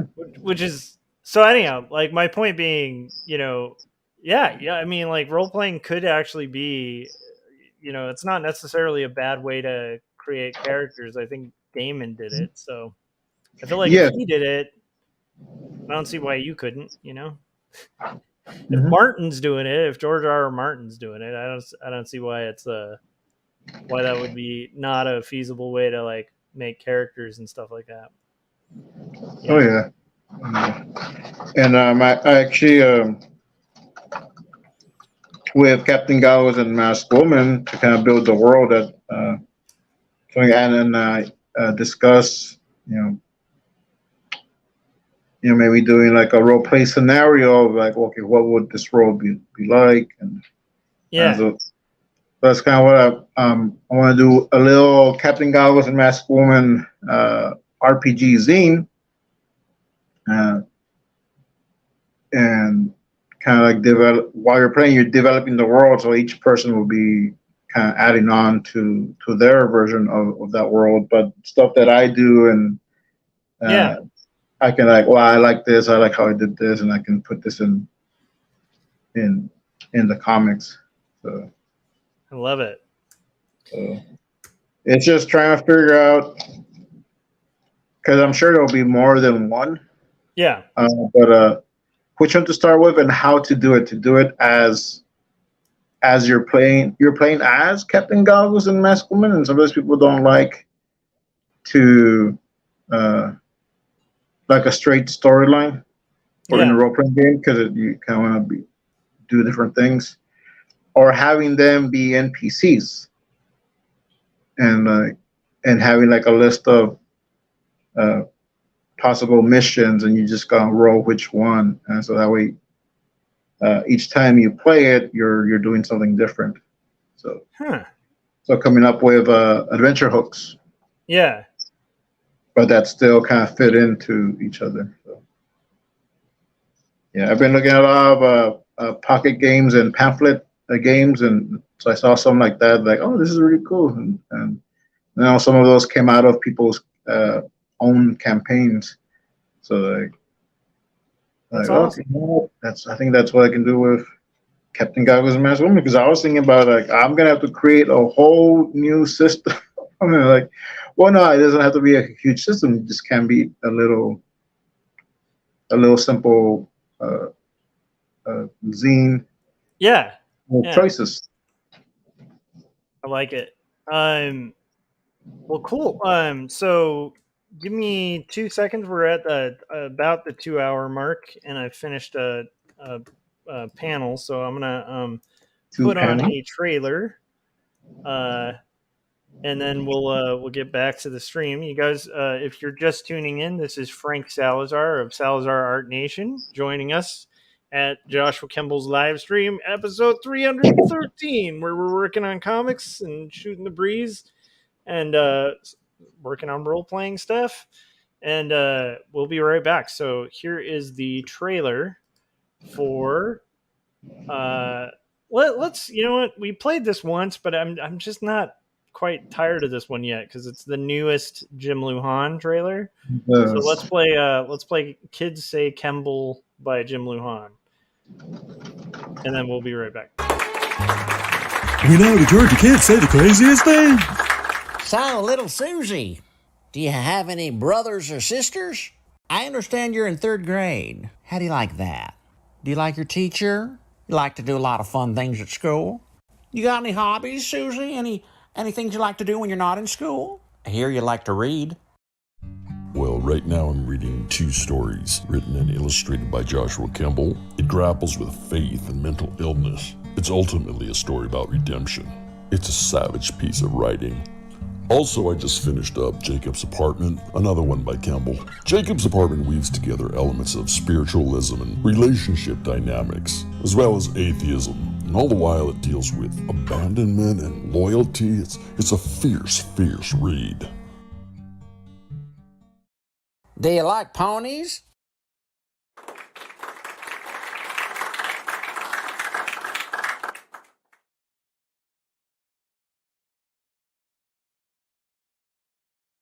Still kills me. It's so good.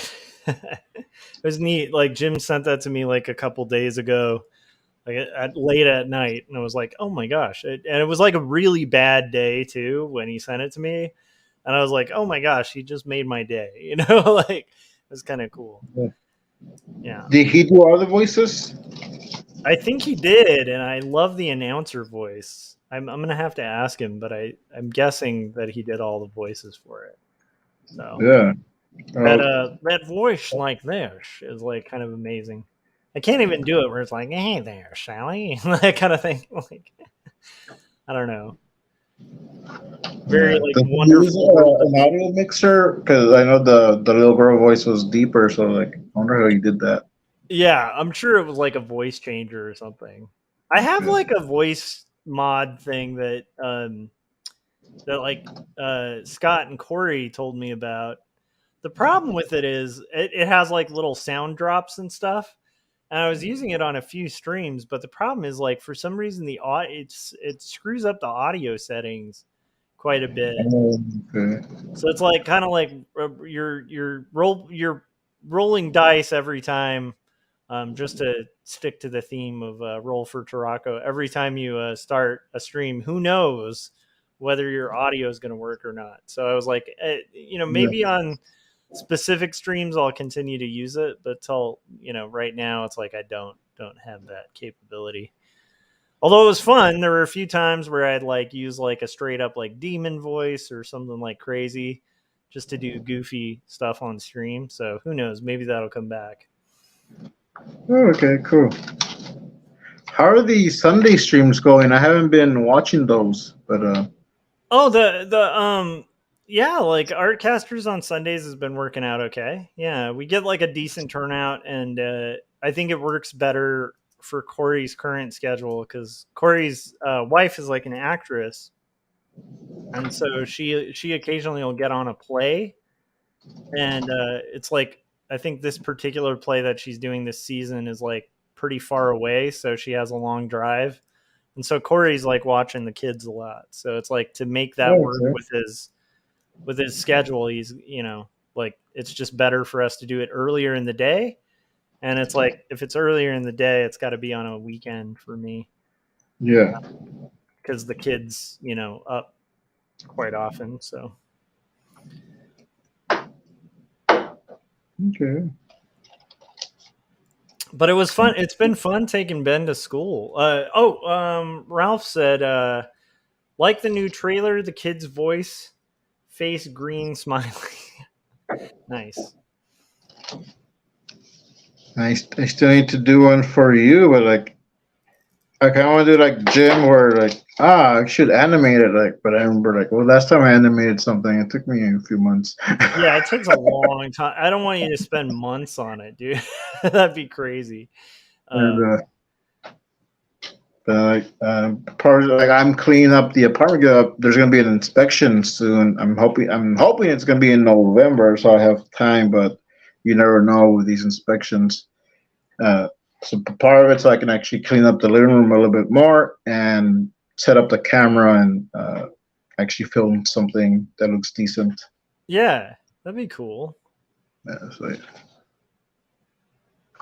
Oh man, I think okay, so we definitely need to get a role-playing thing. I know Gary Hodges promised me a promotional video a while ago. He did this really funny one for Dinosaurs versus Marsbots a while ago that was like, it's like just funky music playing. It's like a bad, like those late night like pseudo porn things that would be on TV.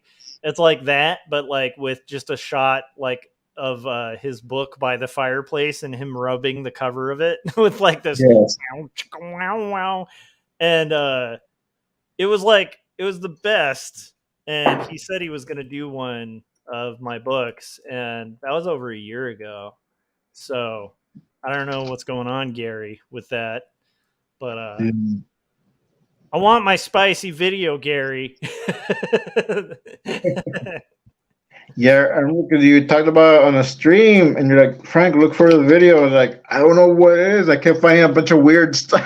Yeah, and you knew which video I was talking about too, because like we've all seen it, but it's like, yeah, and I found it, I had found it, but I was kept getting stuff about a different Gary Hodges, like some band. I think it was some band that had like some weird name. I know you were making fun of it. It was like a stroke. No, I don't know what it was. I was like, what the heck am I am I getting? It's popping up on my All stream. you got was like old like New Direction songs where it's like, wait a minute.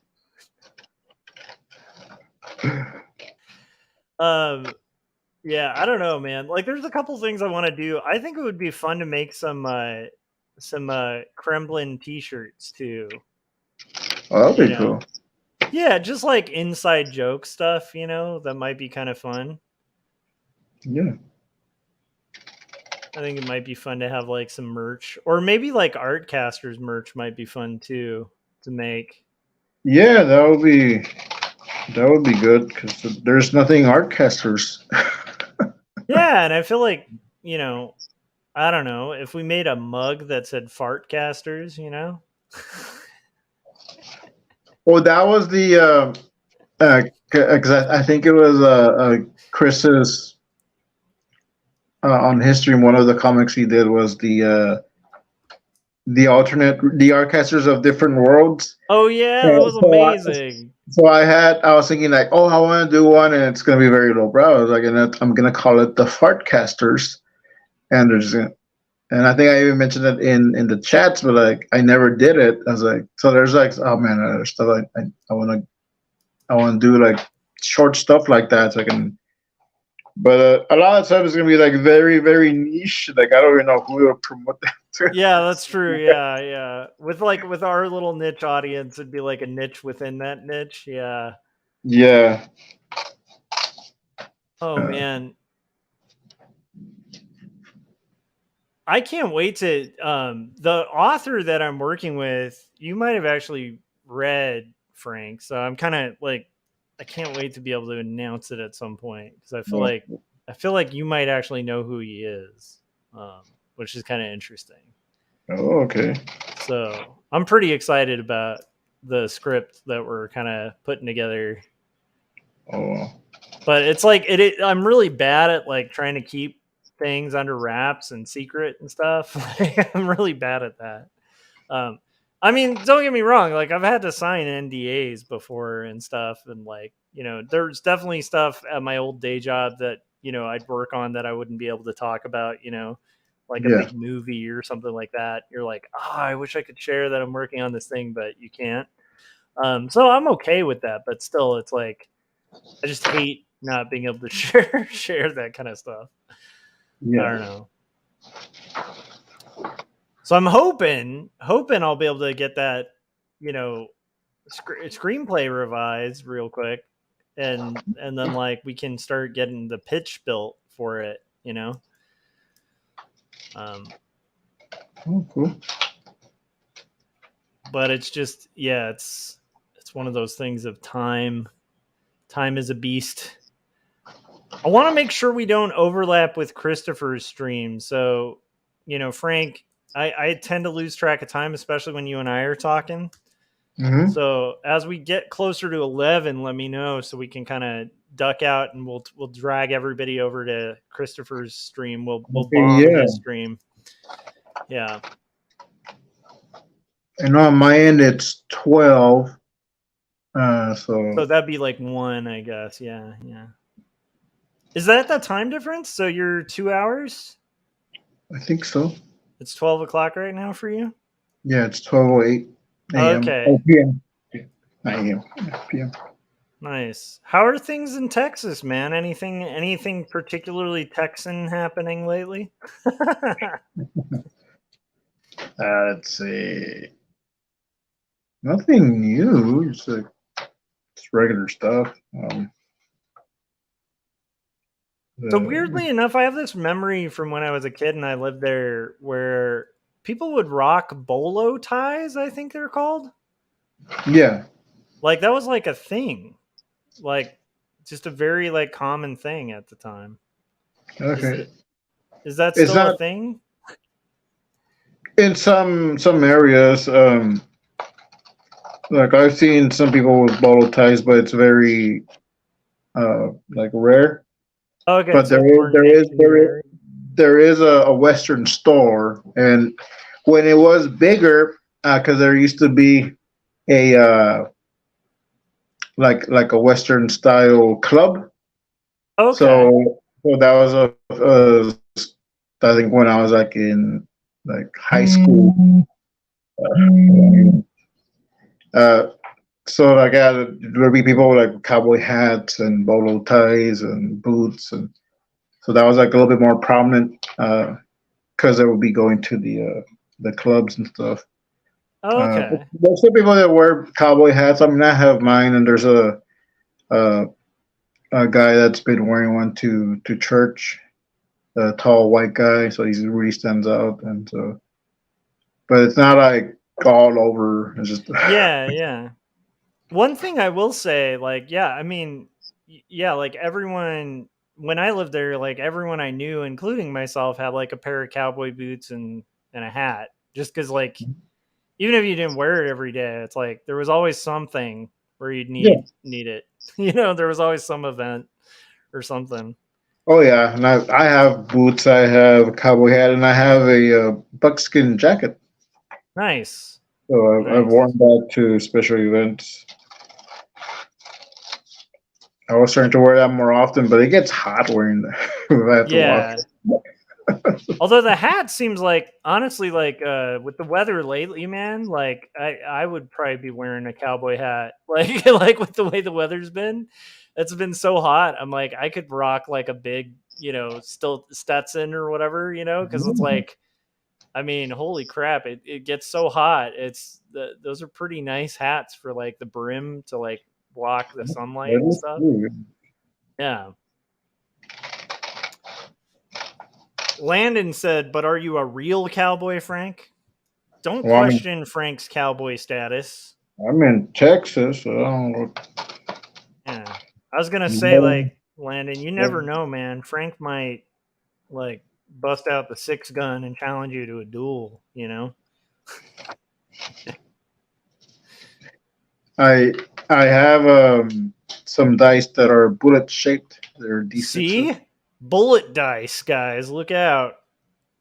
Dice off at high noon. Actually, that would be a great video, Frank. You should do a video where you challenge someone to a dice off at high noon. And then it's like doo wah, wah, wah. Yeah. Yeah, no, I don't know, man. Like Texas actually seems kind of interesting to me. It Hmm? is our property, like the thing is it even cheap to live in Texas anymore? Or is like property still kind of affordable there or It depends in certain areas, and also it also depends who you ask because like people living here be like, oh, it's expensive, but hearing other people coming from different areas are like, yeah. well, it's cheap here. So like, because like, what I'm hearing rent in California or New York, and like, oh, yeah, it's just $1,000 for a one shoebox apartment. I was like, a month, and that's standard rent. That's the lowest you can do. I was like, okay, yeah, I probably wouldn't make it in New York. Yeah, I like actually honestly $1,000 a month would be real cheap. It's funny too because it's like yeah, I guess it is all a matter of perspective because I remember a long time ago I had to do a business trip to Cleveland and the Uber driver was like driving us around town and he's like, "Yeah, this is a really nice area. This is where the real expensive apartments are." And and he's like, yeah, like these apartments, and keep in mind these are like key apartments. They're like right next to like the Rock and Roll Hall of Fame, you know, like Mhm. in this core area of downtown. And they were like, yeah, these cost like 600-700 bucks a month. And we're like, what? Like, what are you talking about? That's so cheap for like a key location downtown. That's insane. And then there was a point where they were driving us by these like houses and it was like an old Victorian. And they're like, man, these Victorians, man, they're real expensive. It's like you know, this house right here, and it's like this giant Victorian kind of mansion looking thing, and they're like, yeah, this is like 100,000, and we're like, what the what the hell is this? And they're like, yeah, things are real expensive in this area of town. And we're like, what planet do these people think that's expensive? Because from California, it's like if you get towards like Los Angeles proper, you know, it's like, I mean, where I live is like one of the few affordable areas in California, but it's like you start getting towards like downtown LA key properties. It's like none of the homes there are going to be under $1 million, you know, like in LA proper. And then as you get out to like Burbank and stuff like that, you're still talking like, you know, homes are going to be like $700,000-800,000, you know. So it's like to be like, yeah, this is like a key it's like anyhow, yeah. So that's funny. Yeah, like Oh, Landon said the real Cowboys are from Arizona, not Texas. Shots fired. well, that's what Arizonians say to make themselves feel better. Yeah. But we had Davy Crockett. He fought for the Alamo. I ain't hear any Arizonians fight for the Alamo. That's right. Remember the Alamo, Landon. Yeah, do you guys have your own knife? Huh? Do you have your own knife? So I think the Bowie knife is like specifically Texan, right? Yeah, I believe so. Yeah, that's right. Created by David Bowie. I don't know. I don't know. I just know like I think I have no claim to cowboydom other than like when I was, you know, 3 or something. So when I was 3, I was a real cowboy. Yeah, well, we have 3 to 6 years old, I was a straight up cowboy roaming the plains of Fort Worth, Texas. Yeah, I need to find it, but I have a David Crockett hat somewhere. Yeah, I remember I went to the Alamo when I was a kid. It was a lot of fun. Yeah, Ralph said Frank's got a crossbow. Yeah, and he's got bullet dice, so be careful. You know, you're going to get into a dice off with Frank. And then when it's done, like, it's just going to be a war filled with a lot of puns. And then at the end, Frank will be like, no dice. That's right.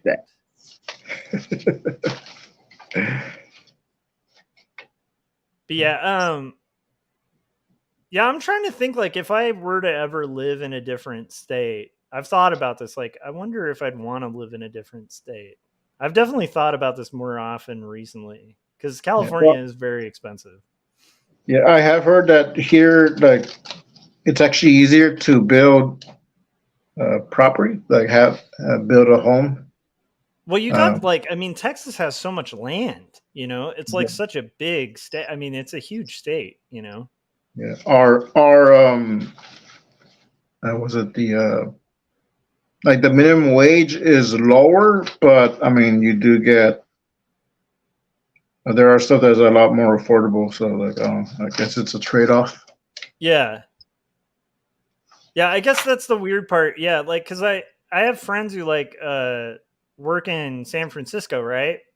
Mm-hmm. And it's like they'll talk about their salary. You know, they're making like 6 figures. And you're like, holy crap! Like the pay is really good out there. And then you look at like the cost of living out there, and you realize like, you know, if you make like $60K a year or $50K a year in my area, you know, it's worth more than if you live in San Francisco and you make like $120K a year, you know, because it's like just the cost of living is so insane out there. You know, yeah. So it is dependent on where you live, you know, where it's like, yeah, I mean, like we have a higher pay scale for like minimum wage, but California is expensive to live in, you know. It's yeah, cost of living is a lot higher, you know. But yeah, I just get curious about. I always have this fantasy that there's somewhere, you know, there's got to be some state where I could just go, like sell my house here and just go like live off the grid and not have to work again. And I know this is impossible, but in my head, there's a place. Maybe it's Texas. I don't know. But I feel like Texas is actually not like one of the like it's less expensive than California, but I don't think it's one of the least expensive states, you know. Depending on where in Texas too, because Texas is a big Yeah, it's huge. spot. Yeah. I mean, there's even like with the weather, like where I am, it's like it's heat galore. Yeah. Just a few hours, to San Antonio, you're probably gonna get more rain and more cold, maybe even snow sometimes. Yeah. Here, it's like it happened uh, maybe twice in a huge span of years, and before that was 100 years. Yeah. So Oh wow, 100 years till snow, huh? yeah, Yeah, it doesn't snow here that often. When we had snow, and it was just like brief, yeah, but it was like it had been 100 years, and then we had it maybe like 6-7 years ago. yeah, So it wasn't that it wasn't 100 years since the last time, but we had a little bit more, and it lasted a little longer within the day, so we actually got to play in the snow. yeah. That's crazy. And I then do remember we when I had was the a Texas kid. freeze, and they were like, "I'm over the snow." Yeah, when I was a kid, it snowed in Fort Worth for sure. Like, Yeah, here, like over there, yeah, it snows, but yeah, but yeah, we don't get snow that often here, and when we do, it doesn't really stick, you know. Um, but it has been snowing everyone. Like, we've gotten more snow in the last few years than we usually would. So, you know, yeah, I feel like I gotta find a fantasy spot. If anybody is watching this and they know of like a state where you can live for like next to nothing, where I could just retire and just do art that doesn't pay, let me know. You know, if you guys know a magical spot where all I'd have to do is just draw and not worry about making money. I feel like if anybody knew that spot, we'd all be living there, you know? But yeah. Anyhow. I think Frank wants to know that spot too. Like, if you guys find just a spot where, you know, you can live for next to nothing and we could just draw stuff for fun. Yeah, let us know. I feel like that's why we need to start a cult, you know? I was trying to do the maple syrup cult, but blood sugar got in the way. Thomas said there's plenty of empty space in Nevada. Nice. Oh, Thomas was saying Crockett is from Tennessee, an Appalachian. Yeah, he's not from Texas, but he fought and gave his life in Texas. And for Texas. For Texas. Right. Yeah, he's from Tennessee.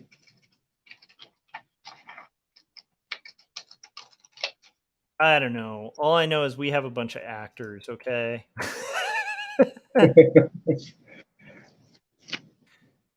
A lot of brave Californians gave their lives so you could watch movies. That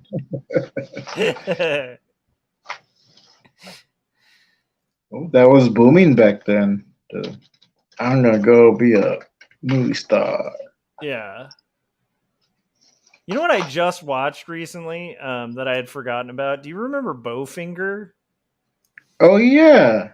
Yeah, I don't know why I had forgotten about that movie, but I was thinking about it the other day. I think it's because I watched The Jerk, which I occasionally will watch because it's amazing. Yeah. And I was like rewatching it, and then I was thinking about, you know, movies, and now I'm blanking out on that dude's name with the gray hair.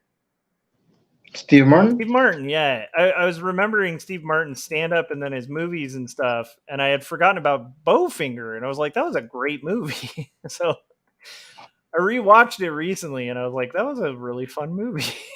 Like, yeah. Anyhow. I had forgotten about like Eddie Murphy's role in that, where he played like two polar opposite characters. Pretty good. That's right. Yeah, that's right. He played like twins or something, right? Or was a Yeah, it's like brothers, and like one of them's like a total nerd, and then the other's like an yeah, action movie star who's paranoid yeah. about aliens, and part of, and also it has like major digs at Scientology too, because like Oh, there's like a okay. cult in it that the actor is a part of, and it's totally Scientology. Oh, yeah. It's been a But while since I've seen that, but yeah, Bowfinger. yeah, it was really funny. I had forgotten about the freeway scene, and I was like, oh my gosh, it's so good. And For anybody who hasn't seen it, it's like there's this premise that, it's like there's a movie director who decides he's going to have like one of the biggest action stars in the world in his movie, but since they can't get it in contact with him or get a script to him, they just decide they're going to covertly make a movie and like mhm. just film him like covertly and like have the actors like show up and like recite lines as they're secretly filming him so that they can basically put him in the title of their movie. There's a scene where they ask Eddie Murphy's character, that's like the geeky version of, he's like a really nerdy guy who happens to look exactly like the main action star that they're covertly filming. And they have him cross the freeway, the 405, and they convince him to do it by saying, "Oh, these are all stunt drivers. Like we have it all set up with stunts." But it's actually like during, it's not stunt drivers. It's just him running across a freeway. It's a really great scene. But it's a funny movie, and I think it's made by the guy who did I can't remember. There's another, he's done it's the director's done a couple of movies with Steve Martin. Oh, okay. I think he did what was the one about? I think it was like the one where Steve Martin has like, he's like an architect who made a house for this girl. House Sitter. Yeah, Yeah. how soon? Yeah. This is another really good Steve Martin movie. But yeah, I don't know Yes, why. Like the other day I was just going on a Steve Martin I like Steve Martin. He was one of my favorite comedians. yeah, his stand-up's great. Like my favorite bit of his is the sing-along one. Do you remember that bit from his stand-up? He Wait, basically like gets out his banjo and he's like, this is, oh, am I freezing? Or no, you're fine. okay. He gets out his banjo and he's like, this is a traditional folk song. It's a call and response. So like I'm gonna sing a line and then you guys repeat it. And he sings a line and they repeat it, sings a line and then they repeat it. And then he just starts getting more absurd with what he's saying to where the audience just can't repeat it. And then he looks all pissed off that they couldn't get it right. He's like, come on, guys, we're going to try this again. It's like, anyhow, the whole bit is just, being so absurd that no one could possibly repeat what you're singing. But it's a good one. I don't think I've seen him with a banjo, but I don't remember the whole bit. But I know that he does, or he would. I don't know if he still does, but he would do songs. Yeah. So that's when he did King Tut. He's like, Yes. I want to, let's be serious now. And he takes off his robe or whatever, and he's like, It's so good. That whole bit, it's literally just a presentation at the beginning where he's like, a lot of people have been, unfairly appropriating the King Tuts, and we want to do, honor and really respect the rich history. Yeah. And then he's like, and so here's our song that, is following in the long traditions of Egyptian music at the time. And then it's like a disco song, King Tut. Tut. So King Tut. Disco Tut. It's so good. When he was a young boy, King Tut. Yeah, Thomas was saying, I was surprised that he is a well-respected banjo player. And then he said, didn't Steve Martin get his start at Knott's Berry Farm? I think it was actually at Disneyland in the Magic Shop. And then he did end up, I think, working at Knott's as well. But I think it was Disneyland at the magic shop that he learned his chops at first. But yeah, you're right. Actually a pretty good ragtime banjo player, which is crazy. It's like Yeah, Chris Ware and is a really good ragtime pianist. I don't know if people realize that. It kind of oh, annoys me. really? Yeah, he shouldn't be. You shouldn't be allowed to have multiple talents, okay? This day and age. Like Frank, you're allowed to be good at mini comics. You can't get any better at speaking, okay? Because if you get better at public speaking, then you're gonna have to wean off of the comics. Only one talent allowed, okay? One gift allowed. Oh, Steve Martin, like he can do drama pretty good, Oh like yeah. serious acting. There's a couple of right now, well med. Uh, there's a couple of films that I saw of his that oh, it's Steve Martin. This will be funny. The Grand Canyon wasn't a comedy per se, but oh, okay. And there's another one where his wife was having an affair, so she left him, or but then he was raising a daughter that was kind of, I don't know if it was his daughter or like the daughter that the baby, no, someone abandoned a little girl, so he was like being a father to it. So like it was a really powerful film. Like it was like and I didn't expect that from Steve Martin. But like, oh wow, like this is actually a really good movie. It's about fatherhood. Yeah, he's a really interesting character, and like he's actually a pretty decent writer too, like because he's written some biographies and autobiographies and stuff, Yeah. and pretty good stuff. But I like And you how know, kind of he's an interesting guy because he's very intellectual too, big art collector. Yeah. okay. And he did a Leap of Faith, which I like that one. Oh, I haven't seen that one in forever. I actually forget the plot there. Was that about like a faith healer kind of guy? Yeah, he was a shyster, like preacher, and he would go around and like, oh, you're going through this, and you're gonna be healed, and you pass around the bucket or whatever. And he has like all these people like with microphones and cameras, like, okay, there, she's battling this, and he's struggling with Yeah. that. So, like, and you, sir, the Lord's telling me you're battle with obesity or something. I can't remember the guy. There's a guy in the 70s who was like a faith healer. And what's his name? Randy. I can't remember his full name, but he's like a magician that likes to debunk people. He debunked the guy who was like bending spoons. Okay. But anyhow, like he had like a little deal with like a news station where they had like radio receivers during this like faith healers big broadcast, and so they filmed it, and like it was like this expose like special. I wish I could remember the magician's name, but people would remember him. He's like pretty amazing. He runs a lot of skeptic societies and stuff. Okay.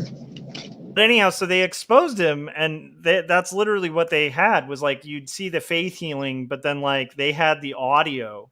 So like you'd see him kind of going like this and being like, "Oh, what's the lady's name?" And like it would literally be the audio of somebody being like, "Her name is Louise, and she's struggling with cancer, and like she lives and like it that's going on over the intercom." And so it like exposed this guy as a total fraud who was like one of the biggest faith healers in the U.S. And so that movie was probably very influenced by that guy. I wish I could remember his name. He's Oh. one of the worst of the faith healers. There's a really interesting have you ever seen Darren Brown stuff? No. Darren Brown's interesting. He's like a mentalist magician. But he also does he's also just like really good with like sleight of hand and stuff like that, but also hypnotism and things like that. Oh, okay. And he did a whole year's special where he went to like the Faith Healing Center of Texas and set up a whole thing like with an actor and everything where they did a big healing performance. Okay. And in the process just exposed like the entire industry. It was really interesting. Yeah. But yeah, that stuff's like weird. I always feel like it always, I'm sure you probably feel this way too, but it's like it always weirds me out as a believer that people would feel comfortable. Like I would suspect to be somebody doing that, you'd have to actually probably be an atheist. Because for a believer to do that, it's like, how like scared should you be that, I mean, if you believe in God and you think that like at the end of your life, you have to like attest for things. And there's multiple scriptures talking about like fake prophets and, insulting the Pharisees and stuff to like intentionally just do that and just scam people of money in God's name. It's like, I just would like, yeah, you'd probably have to be an atheist to be comfortable with that, like, because if you believe in that God and you're using it to like scam people, that I don't know, man. Those people who lost their faith and they're doing it as like, I guess, revenge. Yeah. Or spite.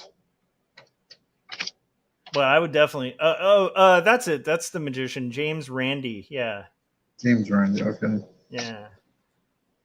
But he sounds like Houdini back in the day, where he was debunking psychics. I don't know what this is. What was the one where he was talking to the street sign? Who? You gotta tell me. I don't remember that one. I don't know what that's in regards to.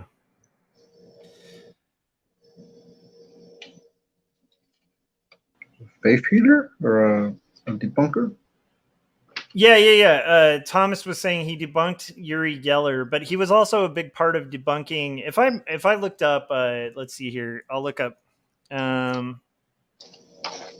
James Randi debunk radio. I bet that'll probably have it.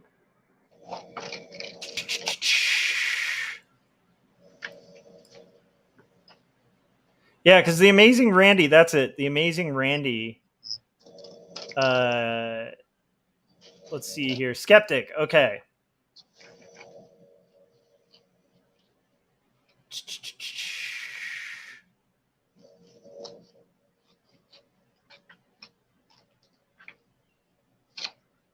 Yeah, so he's like debunked a bunch of people. Okay. But I'm trying to remember the original guy. So he debunked Geller, but there was another guy that was like a charlatan that he got. I'm gonna find it. Guys.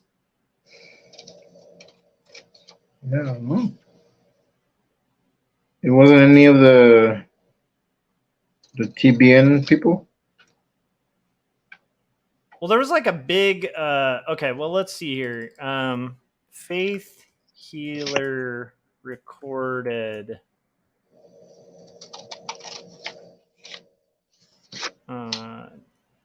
debunk or something.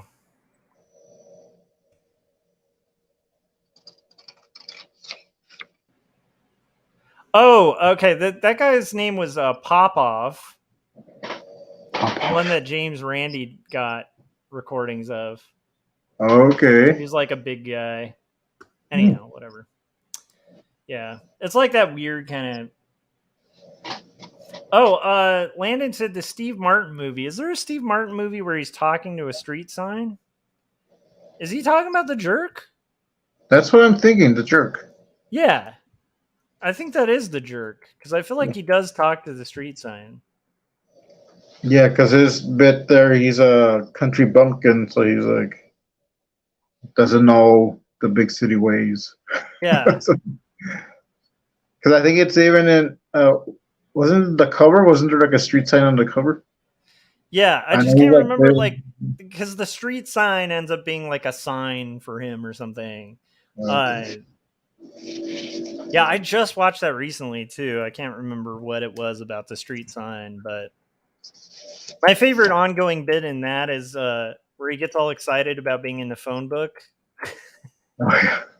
He's like, now I'm famous. I'm in the phone book. I'm in print.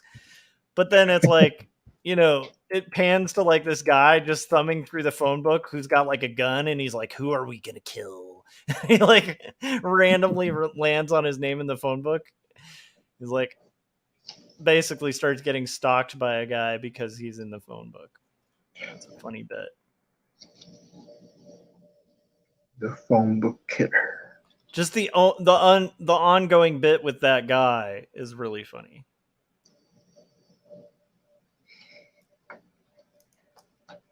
Yeah, and there's one that I think it was a jerk where like he tells this guy, "Why don't you put a little handle on your glasses?" Oh yeah. That's the So thing. Yeah. they invented there, and then like it causes everyone to be cross-eyed. Yes. And I think it's Mel Brooks too that is the guy who complains on TV about going cross-eyed from the Yeah. Yeah, that's a really good movie. Very stupid, wonderful movie. Oh yeah. I think the best is I still think the best one though with Steve Martin is Three Amigos. Oh yeah, for sure. I just love that movie.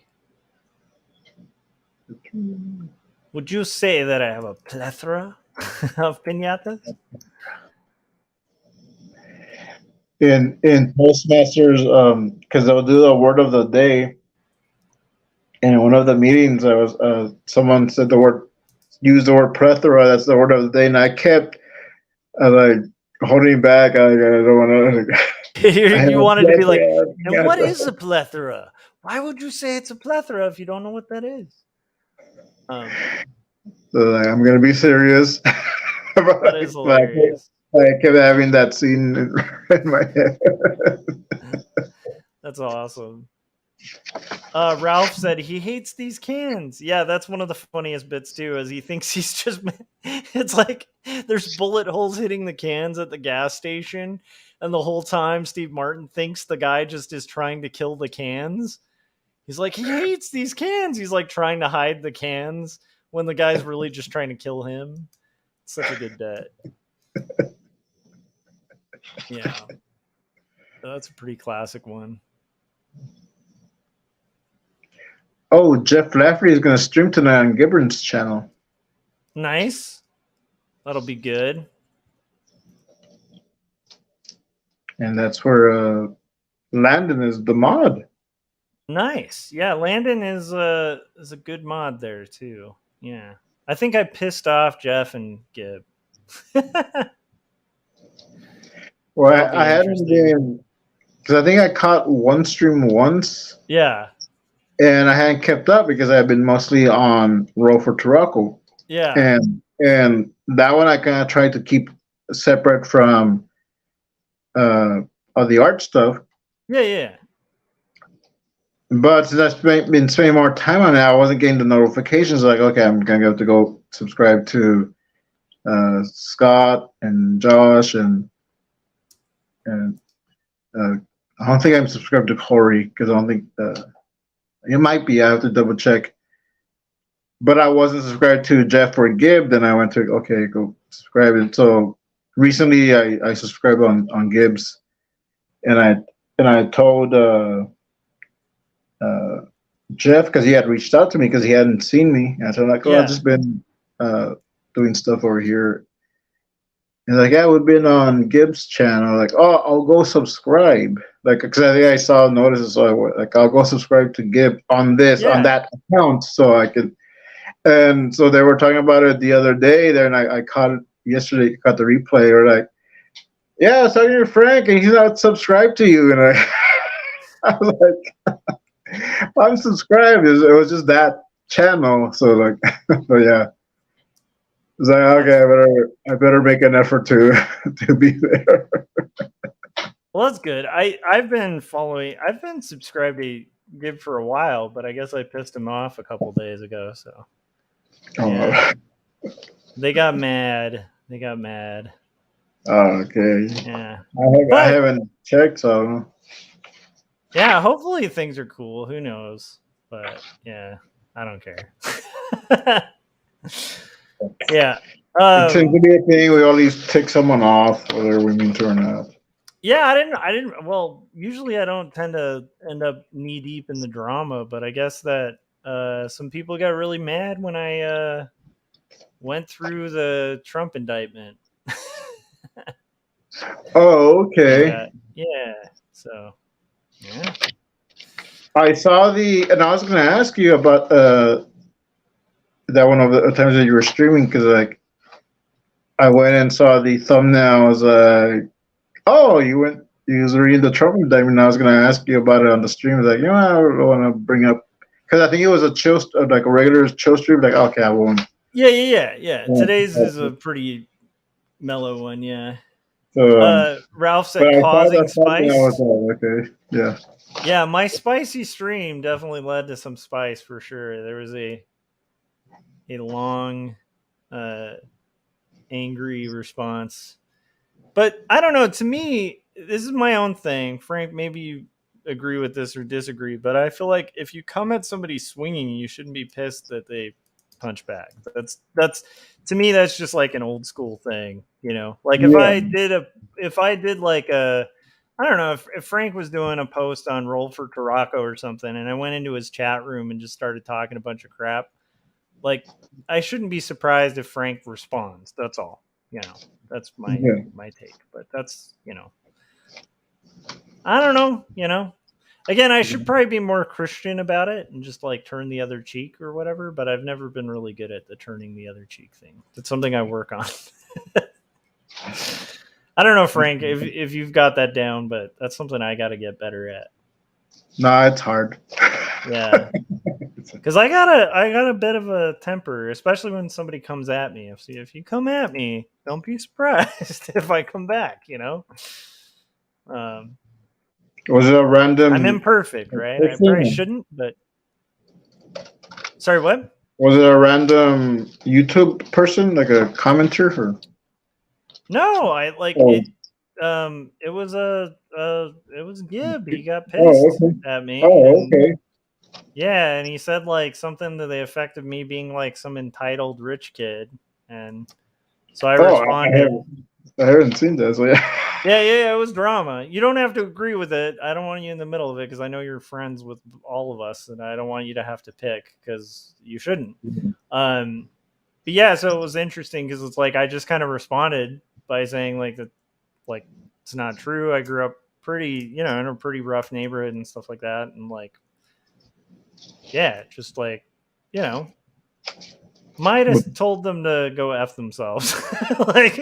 So, and then that led to like more drama. So hopefully the drama chills, but yeah, that's where I am with the anthology. Yeah, yeah. I don't need more anthology drama. Yeah. No, I felt the same way where I was just like, whatever, but again, like, yeah, if somebody comes at me, I don't think it's unfair to think I might punch back. Ralph was saying, I remember that stream. And then he said, your wife really had your back. Yeah. He made my wife mad too. Wow. Yeah. All right. I stay away from those streams. Yeah. Well, it was spicy, so it's okay. I don't mind the spice, but I'm not trying to do a spicy one this day. What I will say is I finished the third shading, so it's about time for another trailer. Frank, do you want to just let people know where where to find your stuff, or do you want to do a commercial so you can get up and get some water or something if you need it? I do want Whichever. some water. Yeah, play a trailer, and when we come back, I can just say real quick Sounds where good. you can. Okay, so we're gonna do Christopher Runciman's trailer. And speaking of, it's 11:50, so we'll do Christopher Runciman's trailer, and then that'll get you guys in the mood for Christopher Runciman. Then we'll have Frank do his let you know where to find his stuff, and then all of us collectively will go to Christopher Runciman's stream. So here's the trailer to get you in the Christopher Runciman mood. Hi, my name's Chris and I like comics. I want to talk about this comic for a second here. I just got this in. I ordered it direct from my local comic shop through Diamond Distributing. It's Joshua Kemble's Jacob's Apartment. I really enjoyed this book. There's all kinds of comics out there, let's be honest. There's fun comics, there's superhero comics, there's young adult comics, there's adventure comics for kids. There's so many different things under the planet. But there's also an entire subgenre of alternative books. Real life, real world depictions in comic book form. Situations that happen to each and every one of us. And this is a fine example of that. If you get a chance, order this book from your local comic shop. You won't be disappointed. I can't sing its praises high enough. Okay? Check it out. Jacob's Apartment by Joshua Kemble.